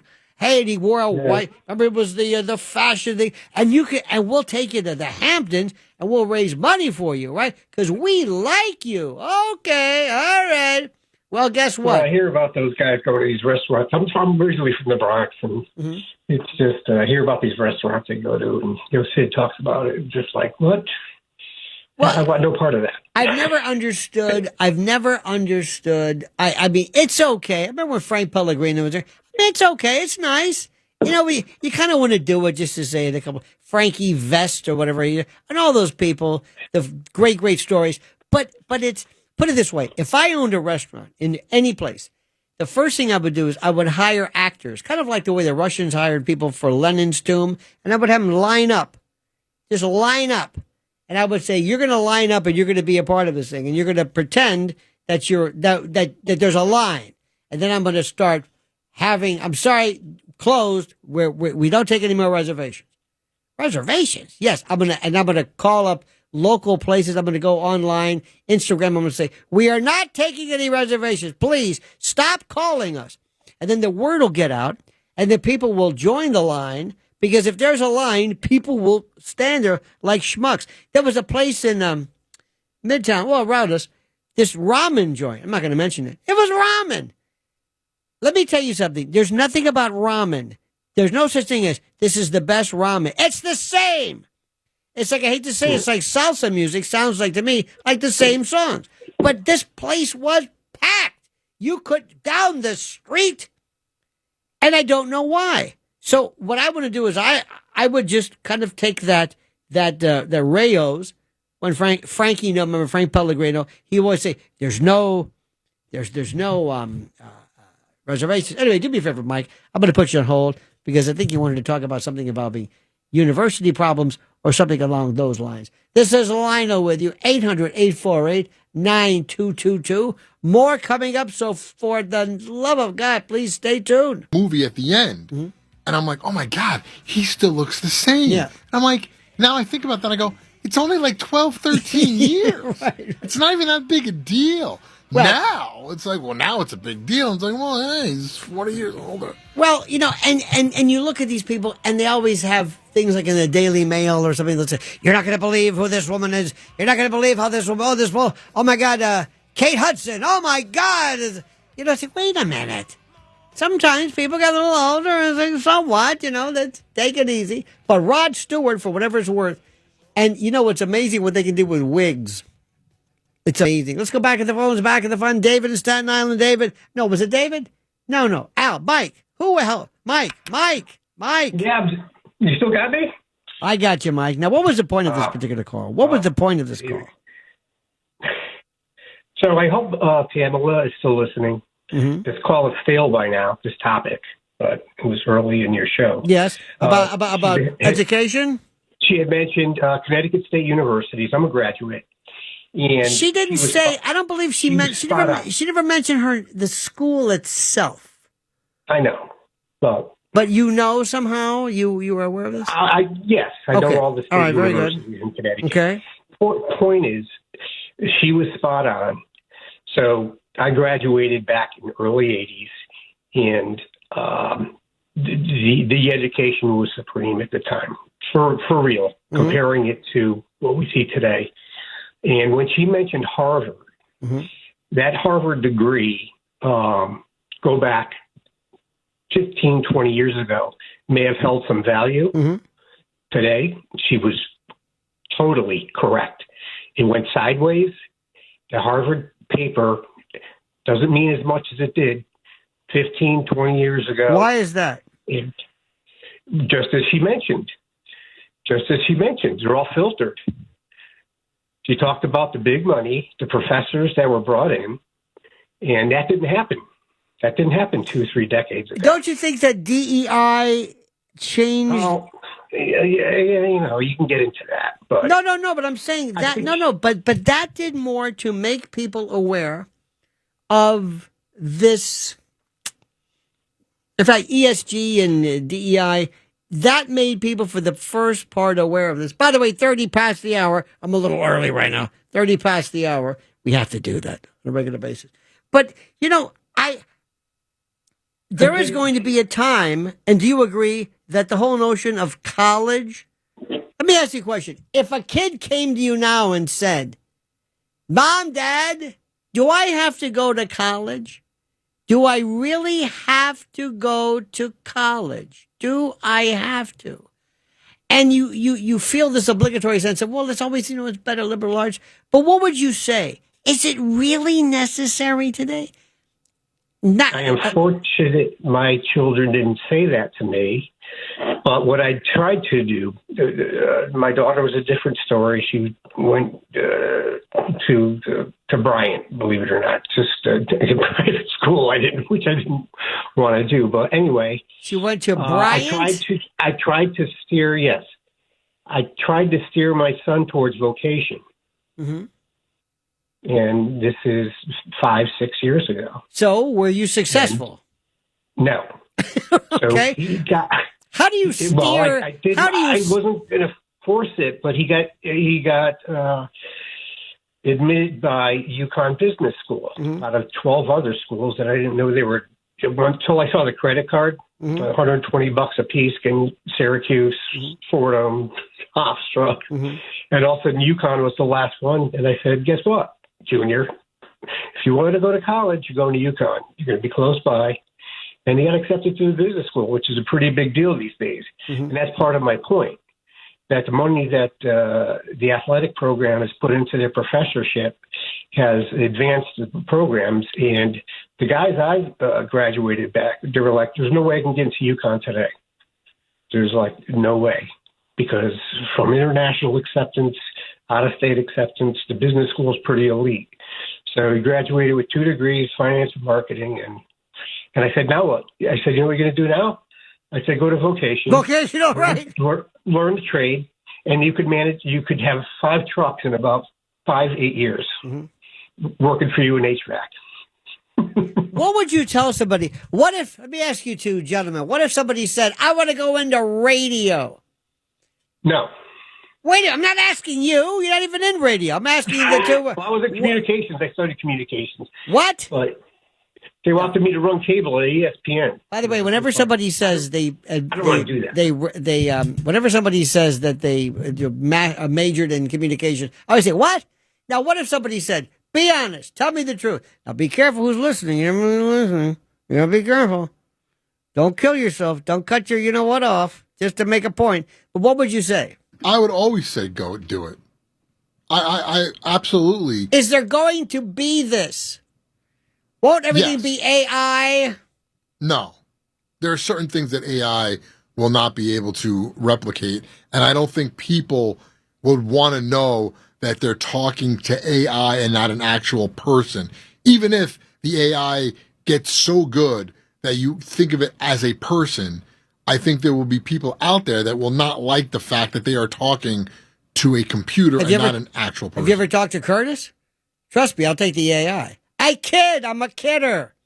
Now, I'll tell you one thing about this. I'll be honest too. And you two jump in too, Elias, if that's your real name. Sounds like he invented something. In 1832, Eli Whitney sold out to Elias. One of the best things today for younger folks who are going to say, if you're going to do podcasting, if you're going to be a producer, if you're going to know how to run boards and do stuff, there is no better education than this.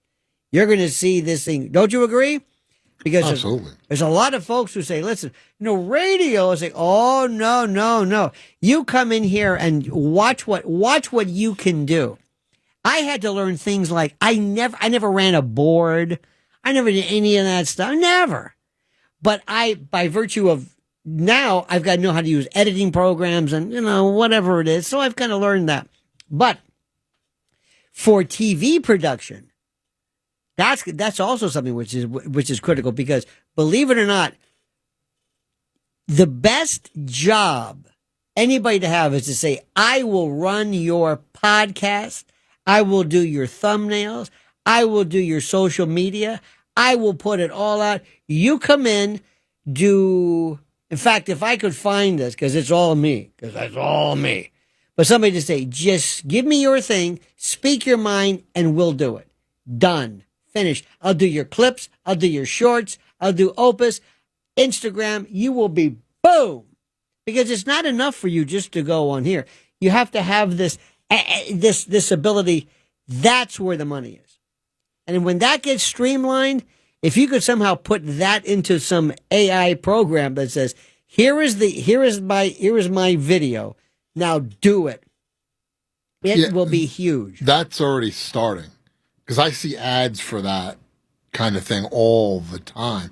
But podcasting and live radio is still much different. I mean, obviously, what we do is live. Well, that's different. It's 30 past the hour. Well, things like that. Radio things that you have to do. And I saw it when Anthony Cumia came back in and Jim Norton was in here with him, and Jim Norton had been used to podcasting, and he said to Anthony, "Oh, you have to reset." And he was something he wasn't used to, saying, where we are and the name of the show and things like that. I don't do that. Because there are people coming in and out. I don't do that deliberately. It's like, if you don't know what this is, screw you. I didn't want to talk to you. Well, there's those people, they always say, it was explained to me like this. Radio is like a subway, like a train.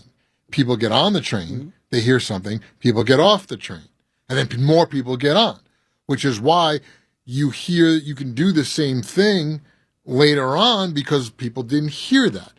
When you have a show like ours, now with the invent of podcasting, if you miss something, now you can go back to the podcast. See, I have a different attitude. My subway is, don't get off the subway. If you get off the subway, you'll never get back on this stop, and you will never know where these people.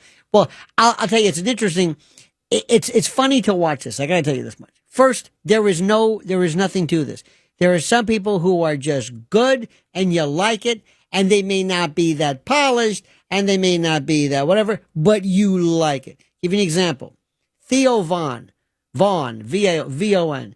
He acts like a kid who suffered like a couple of head trauma. Not exactly the sharpest, but there's something likable about him. It's innocent. I don't know what it is. I could see program directors say, this is the worst. He's terrible. No, you're missing what he does, because the biggest problem with radio are program directors who don't know what they're doing. That is a problem we do not have here. Thank God. That's the biggest problem. You have no idea. Let me tell you about radio. A little side thing. The PD is the guy who wants to be, there are some people who want to be the powerhouse. I'm in charge. This is my thing. You work for me. I do this. And they love to just change stuff It's almost like wag the dog. Or they're also people who are profoundly, especially in the news talk, who are profoundly disconnected from the news. Profoundly. The first question I would ask anybody who worked for me, whatever, I would say, tell me what your show is. Tell me what you're trying to do. So I understand it. And a lot of times people say, well, I don't really know. Well, tell me what it is. Tell me describe yourself. Are you a smart aleck? Are you a this? Are you a mom? Are you a dad? Are you a business? What are you? And nobody ever thinks about this. Also, forget what your show is. I don't care what you did. Oh, program director, for example, would say this. Come here. Blaze, I want you to sit down. Have a seat. Yeah. And they have these programs. Well, they'll dial up. I want you to hear this. 5 after, listen to what you did. And then they can't find it. Just a minute. Let me go to, and then they'll play it back. And they look at you. Now, you've just done 3 hours, 4 hours, whatever it is. And they want to critique you about this one break or this whatever it is. And this is when you want to pick up a letter opener or a pen and stab them in the heart. Because you want to say, you're killing my spirit. You're killing this. What are you doing? It's 20 shows a month. That's what it is. It's not 20 minutes. People don't listen. They go, you know what? Boy, that Anthony Cumia is great. He sure sets up his thing. No, nobody knows what that even means. Rush Limbaugh did everything wrong. All right, all you people out there, don't say. Stern didn't do it. And you know what they say when you do that? Well, when you're Stern or you're Rush, then you can do this. I knew people who were so into formatics, they sounded so artificial. We're trying for 8 after the hour. You know, what the hell's going on with this Zoran Mamdani? What do you think? Call us 800-848. You know, what's this commie? Who is this guy? Are we in for that? Coming up right now, news, sports, and weather. At the bullet, 9933. You know, and they're corny, and they're kind of Murray the K, and that's over with. That's done. And there's nothing better than somebody who's all voice, all chops, all pipes. Have you heard these ones? And they put their headphones on, and they're so in love with their voice that they don't listen to what they're saying because they talk like that, and they love that. They love it. Stern does that, where you play around with the processing and say, "Would you stop listening to yourself and try listening to yourself?" Don't get me started. But kids today on radio. Absolutely. You know what I also tell people? Get in and do anything. Remember something, kid.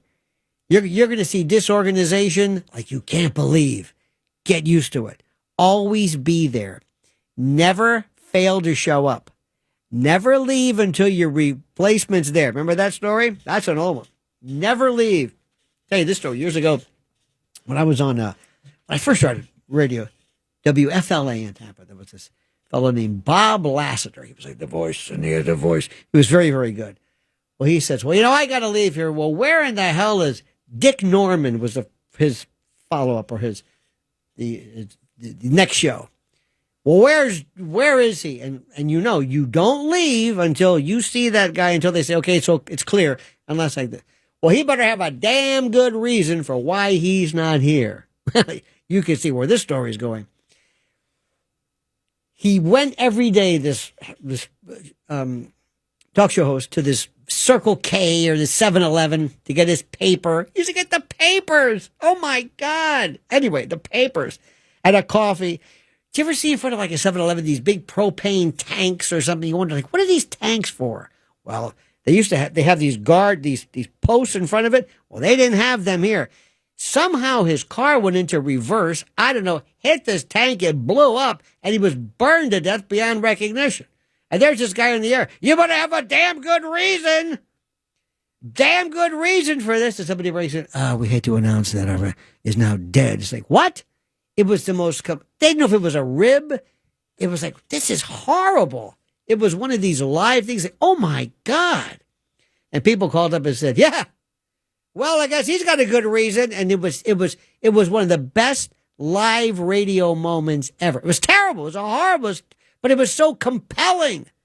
It was compelling. When was the last time you heard something that was compelling? Where you thought, oh my God, this is great. And so anyway, so I tell people, number one, show up. Do anything they say. Learn everything.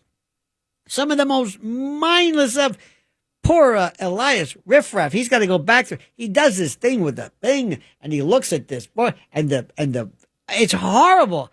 The job is so tedious. Death row inmates refuse to have their death sentence waived in order to do this job. It's that horrible, but it's a part of the biz. And it's very digital. But in the old days, you miss the days of the tape, carts. That was kind of neat. But you don't do that anymore. It seems to be easier, but it's not. Screening, critical. And you know what you do? And I'm not blowing smoke. The best thing you do, you listen. You have no idea when I see a board op or executive, whatever your label is, and they're talking to other people, and they're missing it. Like all of a sudden, I'll say something, and all of a sudden you're looking and thinking, he's thinking about something. And sure enough, there'll be a song referencing back. Now, how do you tell somebody? Listen. Number one, listen. That's yes, listen. Everything else, I don't know what to tell you. Who? And politics, just get ready. Remember, don't be a jerk. Because in one thing, and I will tell you this, and you will be shocked at the profundity of this. This is a very small family of people. The person you work with today, that little intern, is going to be a PD someday. At some station, you're going to know. It's like the small. I can't tell you the people here I've worked with forever. It's a very small world, very unique, very kind of different. So it's not going anywhere. And they're always going to tell you, you're never going to get rid of talk radio. No, never. It's different. Other stuff, maybe music programming. But this, no. This is real radio. This is it. Because this is unique. It may not be the best. You may not like it, but it's unique. And nobody can replicate it. You can't put it on some bird somewhere. Do you know that you've seen this before. There are radio stations where there's like 10 different stations there, and it's a room of like 30 below, all these processors and lights, and it's all this relays. They hit a tone here, they play the commercial here. There is no Z100, Z90, 93.5. There is none. It doesn't exist. It's like that restaurant we're talking about. It doesn't exist. It's new. Well, let me tell you something. This is still what you learn from this will be used later on in podcasts because everybody's doing it right now. Podcasting needs a producer, somebody somewhere who knows how to work, the gizmos and the like. Does that make any sense? I hope it does. Let's go back at the phones, I think. Do we have time or should I, what do you think? I like the committal. Let's go to Al in New York City. Al, you're on the other side of midnight with Lionel. Well, I know 15,000 radio stations in the U.S. Guess where you're working? The best. The best. Absolutely. Who you got? The best owner. You got Chad Lopez, right? You got Matt, who had a great show for about a month or two. And let me tell you, you got Elias, the best gentleman handling that board. I like the way the best show for a month or two. I liked it. See that? Was that a slam? It's not a slam. What happened was Katz was trying to weave things in after Mr. Morano left. And guess what? He blended, and guess what? He did his thing. And are you a part of the? I mean, are you seriously? Did somebody pay you to say this? Nobody. I'm not saying it's not right. I'm not saying you're not correct. Well, no, I speak the truth. Can I espouse a poetically wax on some travel destinations, if I could? Sure. Because you know what? You deserve it. Your wife, you deserve. Listen, the little myth about the West is, I've been to 49 states. I'm missing Hawaii. I'll never get there. But I'll tell you this. The secret is, you could be in Denver, Colorado, and say, what the hell? This is Carajoville. What's going on? Uh-huh. Why does the painting desert? Just go 10 miles left as you see Golden, Colorado, the beautiful coolest room on your right. And guess what? All of a sudden, you see the Eisenhower Pass, 11,000 feet. Vail, Aspen. What? Keystone, Breckenridge, Mhm. country. Yeah. Now you can go to Wyoming like you did. Go north of Denver, and guess what? Flat buttes, horrible. But go left, Jackson Hole, Wyoming, stunning. Montana. The whole key is this, Lionel. You must be west of the Rockies, because to the right it's a vast desert wasteland. So do that. And as far as Japan, there's 195 countries. I've only been to like 20. But I will tell you this. The two that most impressed me, or three, would be Japan, number one. Number two would have to be Germany. But the German people, they're very direct and, they're not smooth at all. Another thing is, do go to the Eiffel Tower. Well worth seeing. Back then it was 50 francs. I don't know what they charge now. Even if you want to use the bathroom, you go underneath. They have poor widows. They give you like paper. You got to pay for everything. Yeah. Just to use the bathroom. Now, is this supposed to lure me to go? Are you enticing me with this or what? Yes, my friend. Listen. This is enticing. Yes, I want to entice, because guess what? Well, keep trying, because I'm not enticed. Listen, Lionel, the one thing that you'll always be richer and not miss is cash or cars or this. It's travel. You know why? Sights, sounds, people, and it's incredibly beautiful, okay? You learn. You go to Egypt, guess what? Don't go near the pyramids, because guess what? They're going to hound you. I'll take a picture with a camel. They hound you the whole way. No, go to Japan. The most polite people in the world. But here's the caveat. What they're doing to you is called tatame. You know what that is? Fake friendly. Mm-hmm. Among themselves, it's called hone. They're real feelings. And they will only reveal it as if you're a New York City resident, you go upstate, you buy a piece of property. You could be there 20 years. You'll never really be one of them. Mm-hmm. So in Japan, I will tell you this. You'll love it. The food. And let me tell you, ramen, you jest and joke. Ramen there is an art you wouldn't believe. The broth, unbelievable. It's been simmering for days. The noodles are not like the things you get here in off the store shelf. No, delicious. The finest meats, vegetables. I'm telling you, the desserts. Are you there? Al, again, I hate to tell you this, and I appreciate the symphony of descriptives that you provided. But absolutely nothing that you have said has in any way changed my opinion. I'm going to go to Japan to eat broth and noodles. I mean, I take your word for it. But the part of that. Put it this way. That thing. There are people who say I'm addicted to heroin. Yes, I understand that. But the thing that I don't have. That thing that makes you want to try heroin. I don't have that. The thing that makes you say, I'm addicted to methamphetamine, I understand that. But the thing that makes you want to try it, I don't have that. The idea of me going to, if you told me right now, I got to go to the airport. Airports make me sick. I hate everything about it. I hate the lines. I hate the security. I hate the feel. I hate waiting. I hate cramping. I just... Something so... Now, if you could snap my fingers and time travel, now we're talking. Then I am there. Just let me snap my fingers and I'll be there.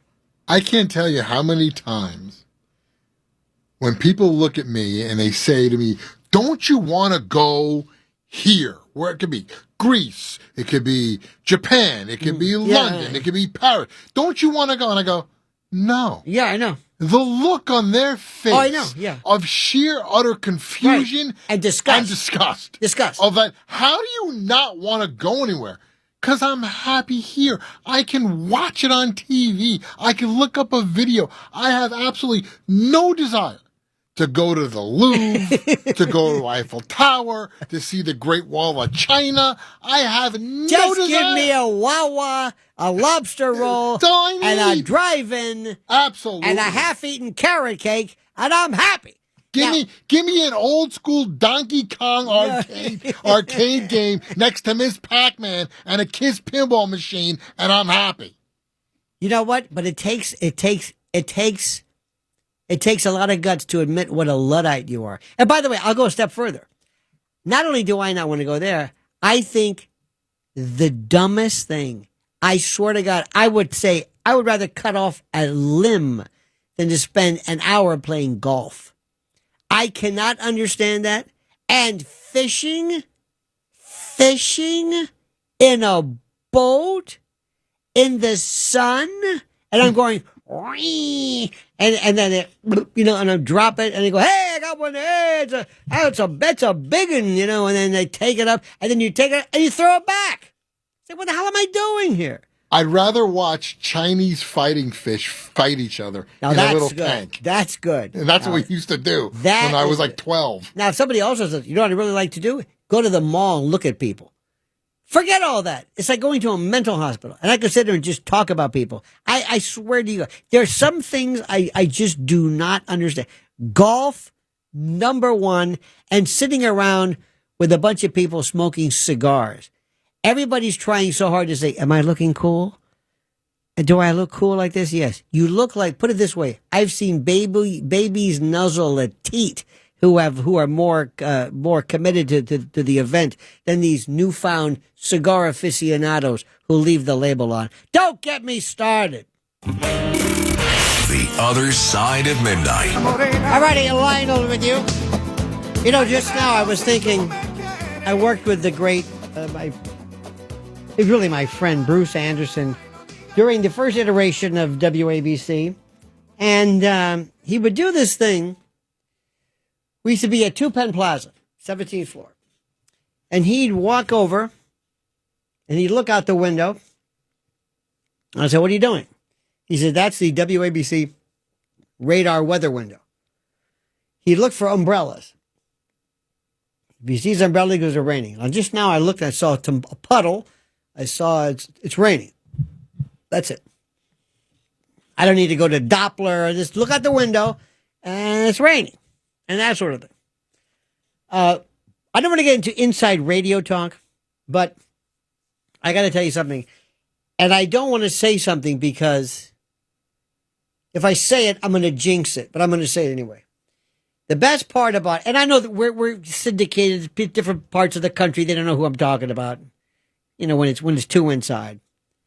But I'm waiting for the other shoe to drop. It's like so far they've said, have a nice day, do a good job, and we'll talk to you later. I'm thinking, they're not bothering me.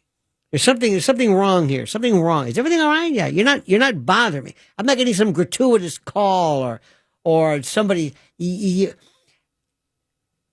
cannot tell you the stories, and anybody in the business, in the radio business in particular, will tell you the best part about it is the job. But the people you've got to work with sometimes can be great. But there were a couple of times when it was the greatest ever. The first time I ever worked at a radio station, it was with a place, it was got Randy Michaels, it was J-Core. They were crazy. It was like KRP. They were all wild FM programmers. In the Coke machine, there was beer.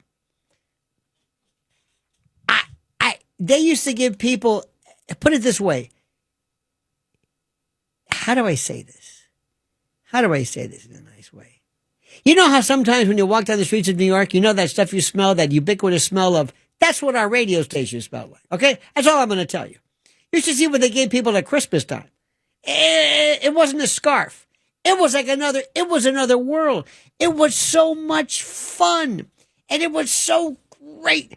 And you came there and you did whatever you wanted to do. And then it's like, wow. And then I came to New York and I said, okay. And it was okay. It was a different time then, but it was at first a wonderful sense of adventure. Do what you want. It was the wildest. When you had Bob Grant, people were going crazy and screaming and yelling. We were in the news all the time. It was the biggest thing ever. It was nothing like it. Nothing. And the best part about it was fun. And the moment that it doesn't become fun, you kill the spirit. And so far, let me knock on something. This is fun. Absolutely fun. Best people to make you say, I'm going to go out there and I'm going to give them, put it this way, it may not be the best show, but I'm going to give you something that nobody else can copy. You can't copy me. That's what they said about Son of Sam also, but you can't copy me. I don't want to be copied. This is fun. My radio heroes were people like Neil Rogers in Florida, Ernie Kovacs. No, it's TV. But people who would bend the rules. Those are the ones that really just were, saving for TV. There were some people who were really kind of like visionaries who say, let's try something different. Because the only way we're going to keep this thing alive is to give somebody something different. Where you want somebody to say, what is this? What am I listening to?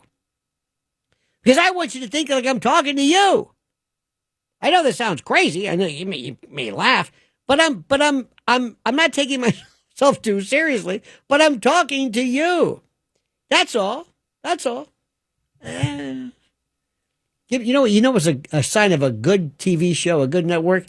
Oxygen, portable oxygen commercials. Yeah, baby. Now we're talking.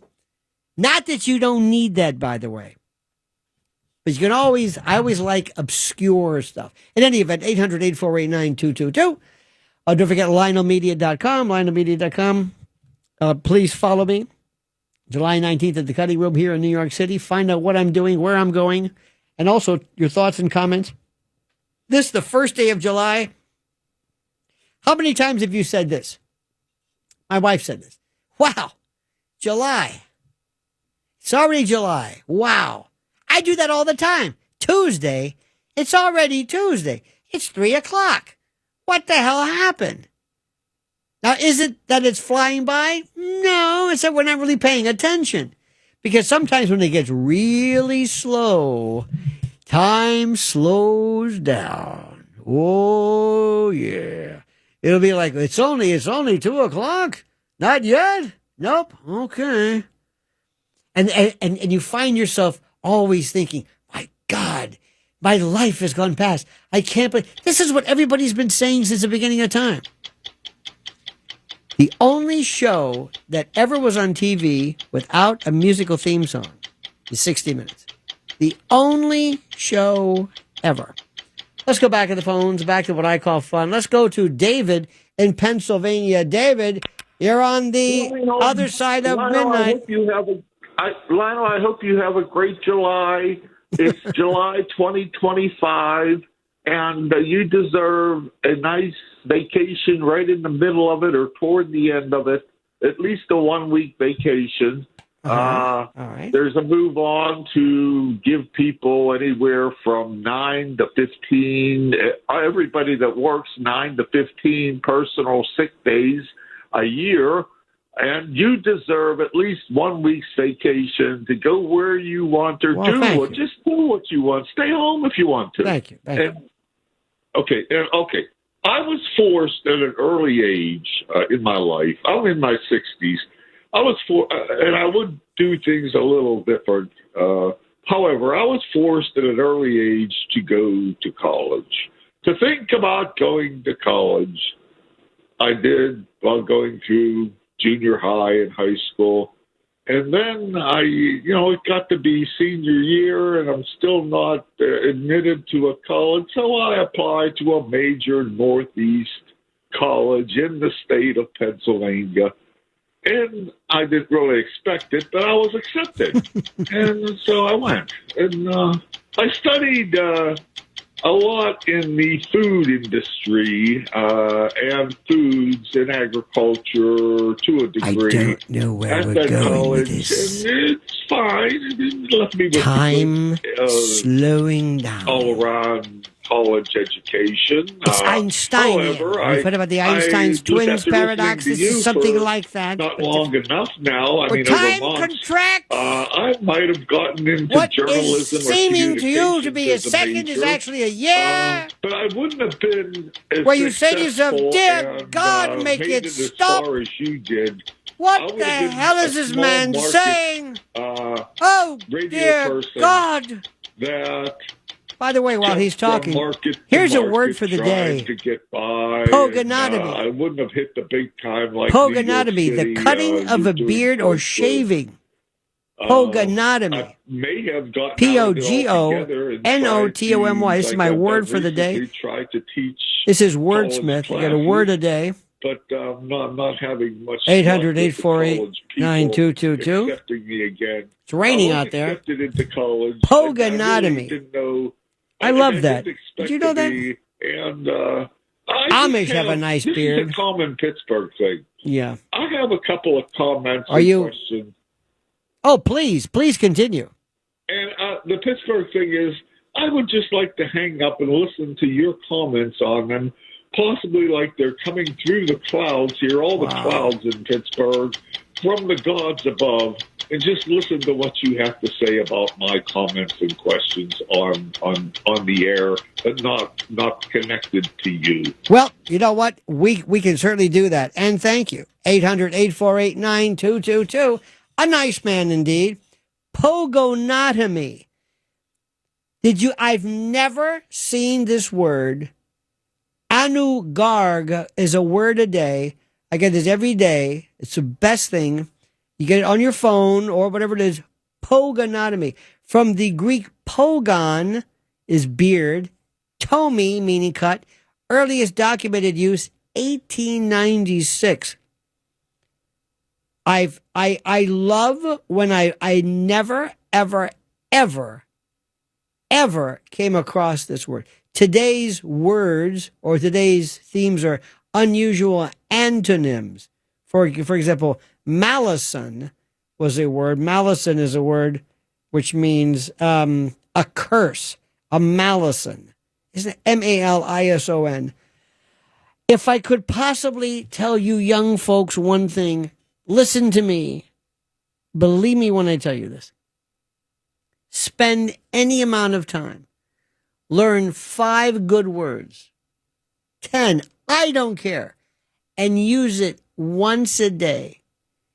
You'll never forget the word if you say it. And somewhere, somebody will get the impression, this guy knows what he's talking about. By the way, as we speak, I mentioned I'm watching a commercial for a portable oxygen machine where these old men are playing softball with oxygen machines strapped to them. I swear to God, I love TV. I just remember when, do you remember when Restless Leg was the biggest thing? And you wonder, do they call it Jimmy Legs or Johnny Legs? Restless Leg syndrome. You say, what is it? Restless leg. Then that stuff. Then tinnitus. Or some people call it tinnitus. But this is with that ringing in the ear. There's a ringing in my ear. Well, answer it. Every single day there was this commercial and this theory. And then we just stopped. Have you ever seen a commercial for some type of medication and you don't know what it is? You see these two people walking. They're older. They're walking. Ask your doctor about Braziliquat. What is it? Well, they're happy. They're walking. It's always an interracial couple. It's always a white couple and a black couple. Oh, hi, you Dave. They seem to be retired and happy. And you don't know what it is. Think about that. 800-848-9222. You know, we've stayed away from Zoran Mamdani. Now, I got to say something about this. This is a genius. He is a genius. Zoran, I'm telling you, has done more, I think, to galvanize the people of this area like nobody's business. How that converts into votes is another story. But I cannot remember. Think about this. Do you know of anybody, any candidate in the past, I don't know, like Zoran, where everybody's losing their mind? There's a new article. It's going to be the worst thing for people are leaving. People are diving off of cliffs. Seppuku, self-harm, self-immolation. Monks are going on into the middle of the street with gallons of gasoline. This is going to be the worst immolation. The worst. Did you hear what he said? He said the intifada. They can't let him in. Jesus God. I love it. And I'm going to say, well, this is good. What are you going to do to maybe counteract him? Any kind of voting? Any kind of voting extra? No. Any kind of get out the vote? No. Are you going to maybe go door to door and no? What are you going to do? We're just going to complain. Gary in Inwood. Gary, you're on the other side of midnight. Good morning, Lionel. Hello, Gary. Good morning to you. The word that you never heard. Take off the anatomy part. Leave the rest. That's my name. What? Did I miss this? I'm sorry. You said pogonotomy. Yeah. Take off the anatomy. Leave the rest. That is my name. Your name is Gary Pogo? Pogue. Oh, see, that's okay. Pogue. Yes, correctly. And like that great group, the Pogues. Exactly. Okay. Exactly. That's my family name, and the word translated means kiss in the Gaelic language. Is that right? That is correct. Gary, I think the word riveting comes to mind, and I want to thank you for that. Thank you, Gary. Not for what you are, but for what you appear to be, and I mean that sincerely. Thank you, my friend. Call me again. I appreciate that. Thank you, sir. All righty. Okay, 800-848. I'm thinking to myself, okay, that's good. That's one of those ones that kind of like you hit the brakes. You know what I mean? You hit the brakes and you hit the wall, but in a good way, because he's a good man. There we go. But this car keeps going. Now wait, car's still going. Wait. Completely misses the semi. Still going. Hitting the brakes again. The momentum. Do you know that the physics behind that? Think about it. Still going. Gee, Winnick. Think about force equal mass times acceleration using Newtonian, dynamics. The force behind that. It's almost like the way the expanding universe, as Hubble said, is actually increasing in speed. This car picks up speed as it careens out of control. Pete on Staten Island, you're on the other side of midnight. Hey, Lionel, I'll be at the game tomorrow to watch you guys playing and everything at Staten Island Ferry Hawk Stadium. Tomorrow? I got 7 good friends. Yeah, I'm sorry, for Sunday afternoon, 9:30 to on July the 20th. On July the 20th. Yes. You made it sound like it's tomorrow or something. Wait a minute. Wait a minute. I'm sorry. Next week. I didn't look at the date. Good thing I would have went there for nothing. No, there's no such thing. No, I think you should have gone there and with your. It's also good. It's a good thing to check the date, just because I'm wondering. Is this another thing I don't know about? It's like what? Tomorrow? No, I'm sorry. Yeah, I got my calendar mixed up. Pete, you're the guy that I would have as my chief air traffic controller or somebody like involved. Imagine if Pete, a lot of planes crashing then. Oh, exactly. Imagine if Pete did. Let's think of some jobs Pete should not have. How about orchestrating D-Day? That would be good. All of a sudden, Pete's there a little early. I like that. But he's a good man, old Pete. He does the best he can with the limitations nature's provided. 800-848-9222. Now, wait a minute. This is some ping. Okay, now, this is sonar. Okay, this is a submarine. I'm trying to think, what is this about? I understand what it is, but the connection of the joke. We're trying to find radar. Oh, radar. Okay, that's sonar. That's different. So, okay. It's a stretch. I'm getting it. Radar. Pete's job. Sonar, Pete's. Just keep saying that. I get it. Okay. Get it? Yeah, I get it. Okay. 800-848-9222. More coming up with hijinks and hilarity on the other side of midnight. The other side of midnight.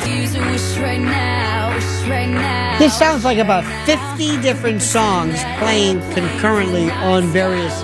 Who is this? Is this somebody we should know? Because I'm so behind. Yeah, well, this is probably 15 years old now. Should be B.O.B. and Haley Williams, I believe. Yes. I had to look. That would be... It's old. That would be great. Welcome to Indecise Radio with your host, Matt Blaze. That was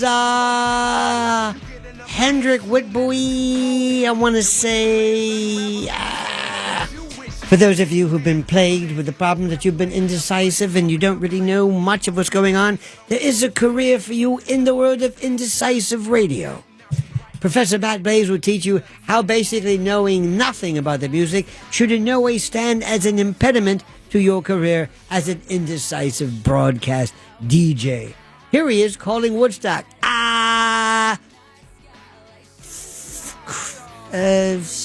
Is that Country Joe McDonald, I want to say? Maybe. And the time is 2:43. Also, indecisive radio. Let's get right out of traffic. I think it's a Bell Parkway. I'm not sure. We're so high. You know what? Don't take my word for it. Don't hold me to it. I like when people say, it might have been, I want to say, well, say it. What? Say it. Okay, we'll say it. I want to say, I'm not really sure. I want to say, what are some of the things, the expressions that just drive you? When I hear unpack, anybody wants to unpack something, I go berserk. You want to unpack this? Unpack this while you're at it. You want to unpack. No worries. No worries. No worries. Thank you. No worries. I'm not worrying about anything. No problem. Is it a problem? I just said thank you. What about you're welcome? I know this is old. I know you know what? I know. This is, I hate this too. Hi, Matt. When you get an email, I'm emailing like my doctor and those, do you have those My Charts? Aren't they great? Hi, Matt. Don't say hi. It's just something like, hello, dear. I'm kind of old school. Hi. Hi, doctor. Hi. This is my surgeon. Hi. We got the lab results back. Hi. Those My Charts are fantastic. And I just end up going to say, no, I don't want the herpes vaccine. Stop asking me. No, I don't want to have the vaccine. No, I'm not. What about mental health? I don't want to do the mental health. I just want to find out what the results were. In any event. ZocDoc. Huh? Isn't that great? ZocDoc changed. You don't even call anybody anymore. ZocDoc, have you ever done that? When they ask you, are you there? Are you there yet? Yes, I'm there. Tell us how it went. I'll tell you when I'm done. On a scale from 1 to 5, go away at 30 past the hour. Go away. I think I get an email at least every other day from ZocDoc. Oh, yeah. Another thing, too, is do you know where everything, when I tell people New York, Manhattan in particular, name one thing that is ubiquitous. One thing. Dirty water dogs? Nope. Push carts? Nope. Police? Nope. Piece of cake moving. Every other truck is that pink thing. They're everywhere. That's the first place. And with all due respect, if ever I wanted to do something really bad, if ever I wanted to smuggle something in, use one of those. Nobody would ever suspect. They're everywhere. I've never seen anything like it in my life. Everywhere you go. Another thing. There's got to be a word for something you're fascinated in, but you don't want to do. I mentioned golf before. I could watch the Golf Channel all day. I could watch John Daly swing, and I don't want to do it myself. I love this old house. Are you good at all with tools at all? Are you handy in the least? In the least. Yeah. In the least. I have absolutely not only no inclination or talent, no interest. Because I don't really do anything. I'll do a few things like I'll check the batteries. I'll replace the batteries. I have a battery charger. I bought this thing one time, this universal a screwdriver thing. Every conceivable had Phillips Jr., Philip Seymour Hoffman, every kind of Phillips you can imagine, Admiral Phillips, John Phillips, every screwdriver there is, double head, straight, flat, and I don't use it. But you open it up, and I can unfold every conceivable thing. But that's it. I do nothing. But I could watch this old house forever. They talk about water heaters. I don't know the first thing about a water heater. This guy comes in, he shows you how to hook up the water heater. So I'm fascinated by this. I don't want to do it, but I'm fascinated. Remember this old house was Norm Abrams. Remember him, the guy? He was this monster. He put in one time an entire, I guess it would be a stair set or something. It's like weighs like 800 pounds, and he picks it up, and everything fits perfectly. I love that. There's something to be said for that. Then they call the landscaper, and then this one will come and do the beveled glass. I think there's something to be said. We need to know artists. There was a guy years ago I know who was a cigar maker in Tampa. Tampa, my grandparents were cigar makers, and it was big in Ybor City, and it was a huge cigar mecca. And this one guy was doing 75 years. He was making cigars, 75, and I met him, and I think I told you the story. But as I'm talking to him, I would spend some time in the afternoon just kind of yakking with him. And somebody came in and said, I'm going to sell you a digital scale. A digital scale. He goes, what do I need this for? He says, to make sure when you have to get exactly the right amount of tobacco or filler or whatever it is based upon each particular cigarette. If it's a Corona or a double Corona, if it's a Panatella, you need X amount. He said, why do I need that? He says, to measure it, to get a precise measurement. He said, I've been doing this for 70 years. He said, give me an amount. Tell me about. You could tell him ounce, ounce and a half, 3/4, tenth, and he would pick up the loose leaf, shake it, and throw it on this thing. Now, this talent he's got, it serves no purpose in real life. You don't need it, but he had this talent. I think one of the most incredible people I've ever heard of or watched is Nolan Ryan. Nolan Ryan, did you ever hear Nolan Ryan? Both there's a damn thing inside of the ball. Okay, not exactly, Robert Penn Warren, but still. But when it came to throwing as ball, and his rotator cuff never went out, he would throw all day long, and he got faster. And for some reason, he had this ability to do something which serves no purpose in real life. And whenever, still to this day, but told you Dame Johnny Bates one time ways to know that. Okay, not sure what he said, but that fascinated me. I am fascinated also by Mike Tyson. Remember the first time you saw Mike Tyson box? The first time he said, I've never seen anybody do this. I don't want to. Boxing to me is the most stupid thing. So let me get this straight. You're going to hit me in the head? It's bad enough when you get to a certain age. I don't remember names, and you want to scramble my brains even more? I don't think so.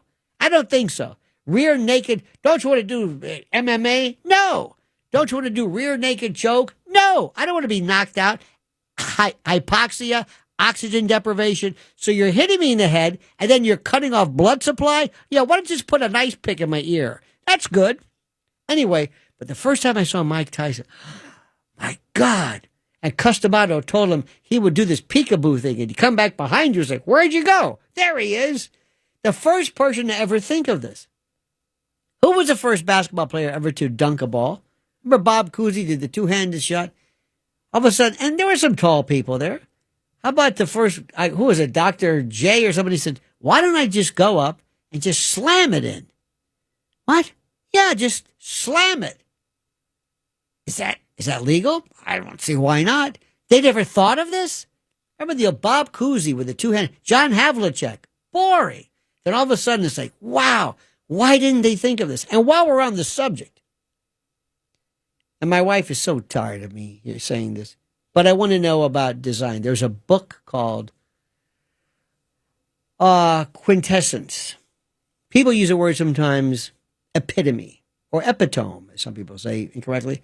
And the epitome, Riff Raff, Elias, you're the epitome of screeners. That means the most average, the most representative. Doesn't mean, you mean the quintessence, the ultimate, the zenith. So there's this book about the greatest designs ever. The paperclip, the ace comb, ivory soap, Steinway piano, Mont Blanc pen, a peanut butter and jelly, things that are just so, the design, the Eames chair, whatever, a design. Anybody play the guitar? Nope. The little hand, that little guitar tuner, that little swirly thing to string guitars is genius. How about you've gotten a pizza, that little tent, that little plastic thing, and somebody said this keeps the lid from smushing into the cheese. Genius! Genius! I think it's called a tent. I love that. That's the smartest thing I've ever seen. And the paperclip to this date is just beyond genius. So here's what I want to know. And I've said this. I love design. For the longest time, I think I've told you this. I'm going to tell you again. When you're in trial, you have a trial case. An old trial lawyer's got this big thing you got to lug around. And they had this great it was this wire frame. You could put your case in it, and it's got wheels. And you have these little bungee cords, and you can pull your trial case in this metal thing that you put it in. Okay, great. Then somebody said, wait a minute, let's do that for luggage, too. It's a great idea. So you would take the little metal frame, you would put your luggage in it, the bungee cord to connect. 10 years went by, 25 years went by. Somebody says, wait a minute. Why don't we put wheels on the luggage? Nobody thought of this. Now it's everywhere. It's genius. 25 years. Nobody thought of it. Man on the moon, mapping the genome, theoretically. Then somebody said, wait a minute, I got a better one. In the old days, when you had the wheels, you had to tip it to the back, tip it to the side. So if you got some big case, if it's heavy, you tip it to allow the wheels. Why don't we just put 4 wheels that swivel on the bottom and you can push it? That took what? 50 years? Nobody thought of this? Nobody said, that's a good idea. It's like years ago when I told you the story. We were sitting around watching Saving Private Ryan. I was at Gallagher's. Never forget. One afternoon, we're just shooting the stuff in this. We said, wasn't it a great movie? And they had to go all over the country trying to find Ryan's private, or Shaving Ryan's Privates, which is the adult version of this. Anyway, so they were trying to find him.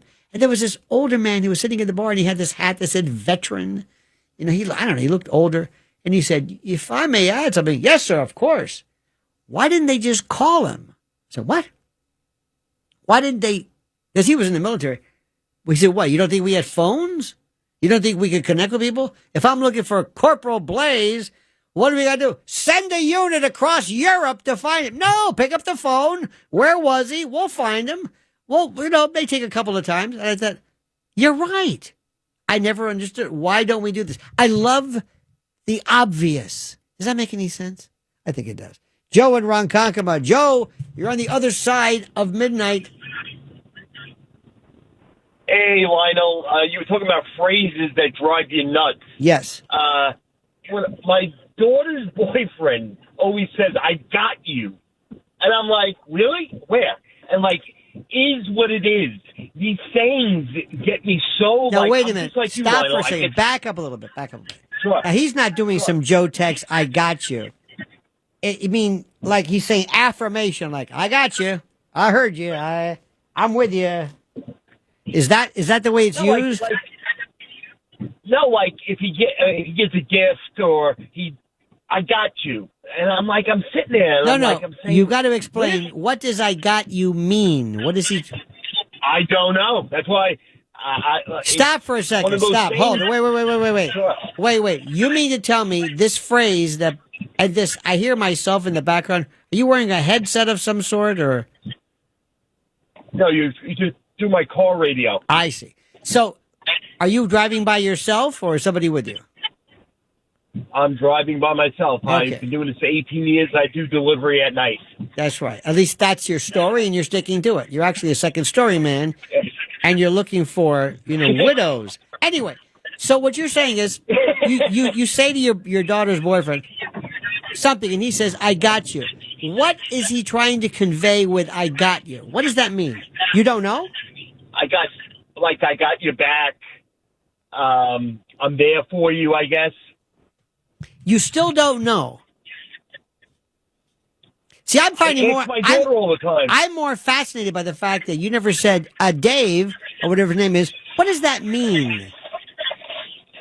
That's what I asked fascinates my daughter, me. and she said, Okay. This is the man I want delivering my packages. Did you ever ask where you're going? No, I never did. Phrases sometimes that we repeat. There was a phrase in the African American or / urban patois that start off with, you know what I'm saying? You know what I'm saying? You know what I'm saying? I think it's gone. I think it's, I haven't heard it lately. But there was a time when it was, you know what I'm saying?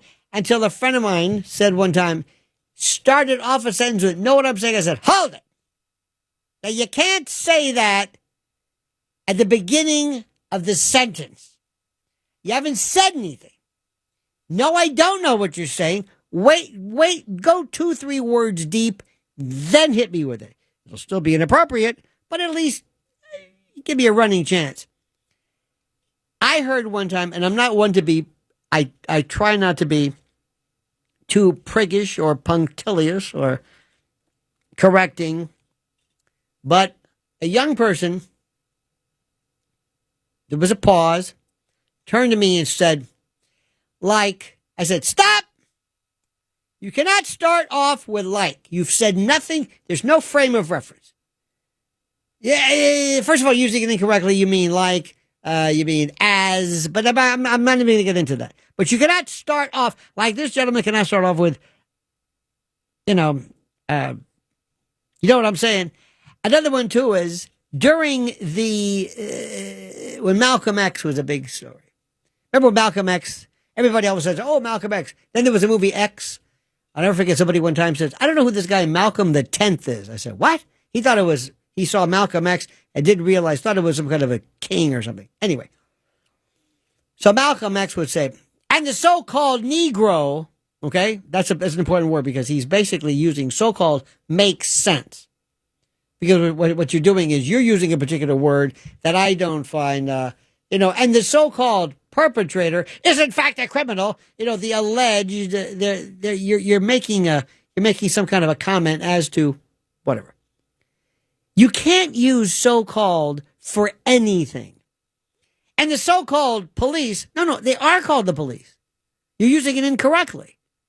So that was a big deal. That lasted for a while there. And I appreciate when people are trying their best to, now it's the ecosystem. We have the ecosystem. We're in the ecosystem. The ecosystem.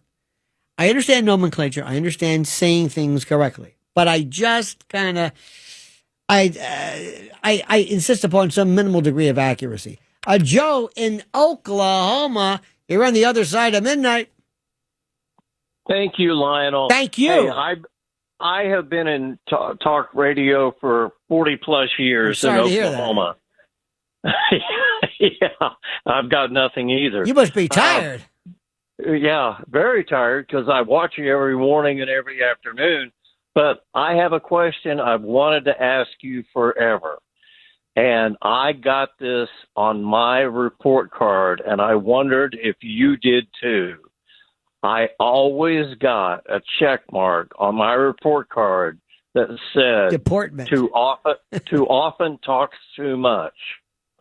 And I wondered if they had that up there in New York and if you got the same check marks I did. You know what? Lucky for me, I do not remember anything even remotely. I never got that, or daydreaming, or I never got that one. Isn't it funny though how they don't say enough about what you do that you do well? Right. It was always bad. I mean, yes. Well, right. Interesting. There was something years ago called the Alcohol Influence Report, and this is what the police would always file whenever there was a DUI. And one time we were doing a cross-examination, I said, officer, I noticed here on your AIR, the Alcohol Influence Report, it says eyes, bloodshot, watery, crossed. I said, where's normal? It's not there. What about LGBT? Where's H for hetero or straight or... Right. Why doesn't that exist anywhere in nature?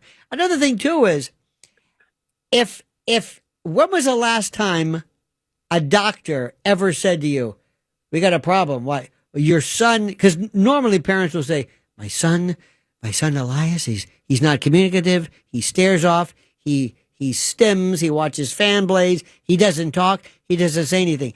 Isn't talking too much kind of a good sign? Isn't that a sign that your baby okay? That's a bad thing. I think today that's good news, Mrs. Lipschitz. Little Joe he actually talks too much. Yeah, as opposed to he hasn't said a word in a week. Right, exactly. I just wondered if you had that up there. I did not, sir. I did not. Thank you, Joe. I appreciate that. I like when people repeat themselves. Well, the reason I got it the first time. All righty. Let's take a bit of an interruption here. 800-848-9222. 800-848-9222. This is The Other Side of Midnight with Lionel. The Other Side of Midnight. All righty. I would have a show called Stuff We Say During the Break. That would be a better one. Trust me when I tell you that. Our number is 800-848-9222. Just not a lot of time for new calls, but one never knows. Let's go to Larry in Connecticut. Larry, you're on the other side of midnight. Hey, Lionel. Yes, sir. So as far as these sayings that you say, I hear things every day at work over and over. What do you do? What do you do, Larry? What kind of work do you? I build helicopters. Wait a minute. What? Sikorsky. Sikorsky, yeah. That sounds fascinating. Now, 36 years later, it's what is your particular area of specialty? I mean, rotors or right now rotors. Yeah, rotor heads, not the blades. The rotor head. I like that. Yeah. But I do want to point out, because I talk to people at work, because the sayings drive me nuts. Mm-hmm. But you do one all the time. Mm-hmm. You always say, I digress. Yes. And I'm like, oh, there's that saying again. I thought it went away. But oh, no, I'm warning you. I want you to realize that because I'm discursive, I'm elliptical, I am, dare I say, desultory, that I recognize it. I know what I'm doing. I recognize my limitations and my problems. I'm aware of it. Yes. All right. That's all. I just want that. No, I want to hear more about the helicopters. I want to hear more. I would love to fly helicopters. I think that, especially those little tiny ones you can get like in your backyard, that sounds like a blast. Well, that doesn't sound so fun to me. Why? I was in the Marine Corps, so I flew. Mm-hmm. But I don't know. Sometimes if you know what's the other end, like maybe you don't want to fly. But well, it's funny you say that. The lower end. It's funny you say that. I went, like I said, skydiving twice. One time tandem, one time solo. And you don't know what can go wrong until you say, oh, now I know. Like going into a tumble, you can't get out. You're just turning end over end. You can't straighten out.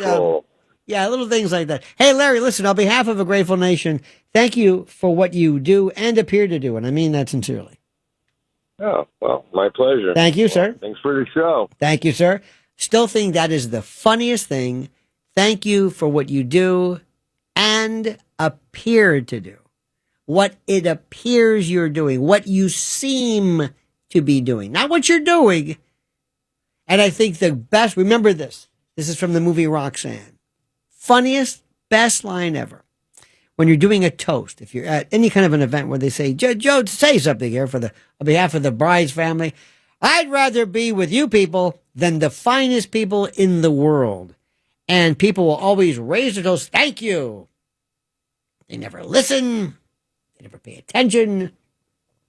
Let's go to Chuck in Rockford, Illinois, WGN country. You're on the other side of midnight with Lionel.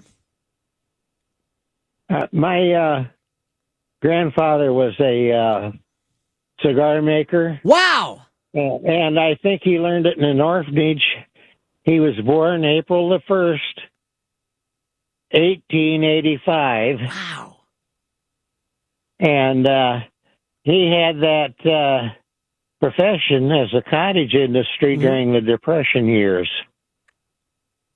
In other words, he made cigars at home. Well, did he have those unique, like my grandfather had those unique, the half moon, these blades and the presses, and they had this particular glue that they would use from to put the cap on, and it's so interesting.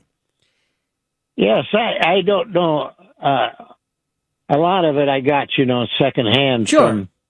But I knew him, he was also a carny, and wow. I was a carny kid, and my dad had a photo booth, and my grandfather had a shooting gallery. Did he speak Kiazarni? Did he see carnies? One of the things was interesting is that carnies, in the world of professional wrestling, they based a lot of the lingo or the way they speak on carnival talk. Kiazarni is carny. So one time Bobby Heenan, we were somewhere, and he said, Miazark. That means mark. And that means this person is he's not Smiazart. He's not smart. He doesn't know about the business. Don't say anything. It's almost like with a mob, like a friend of mine, friend of ours.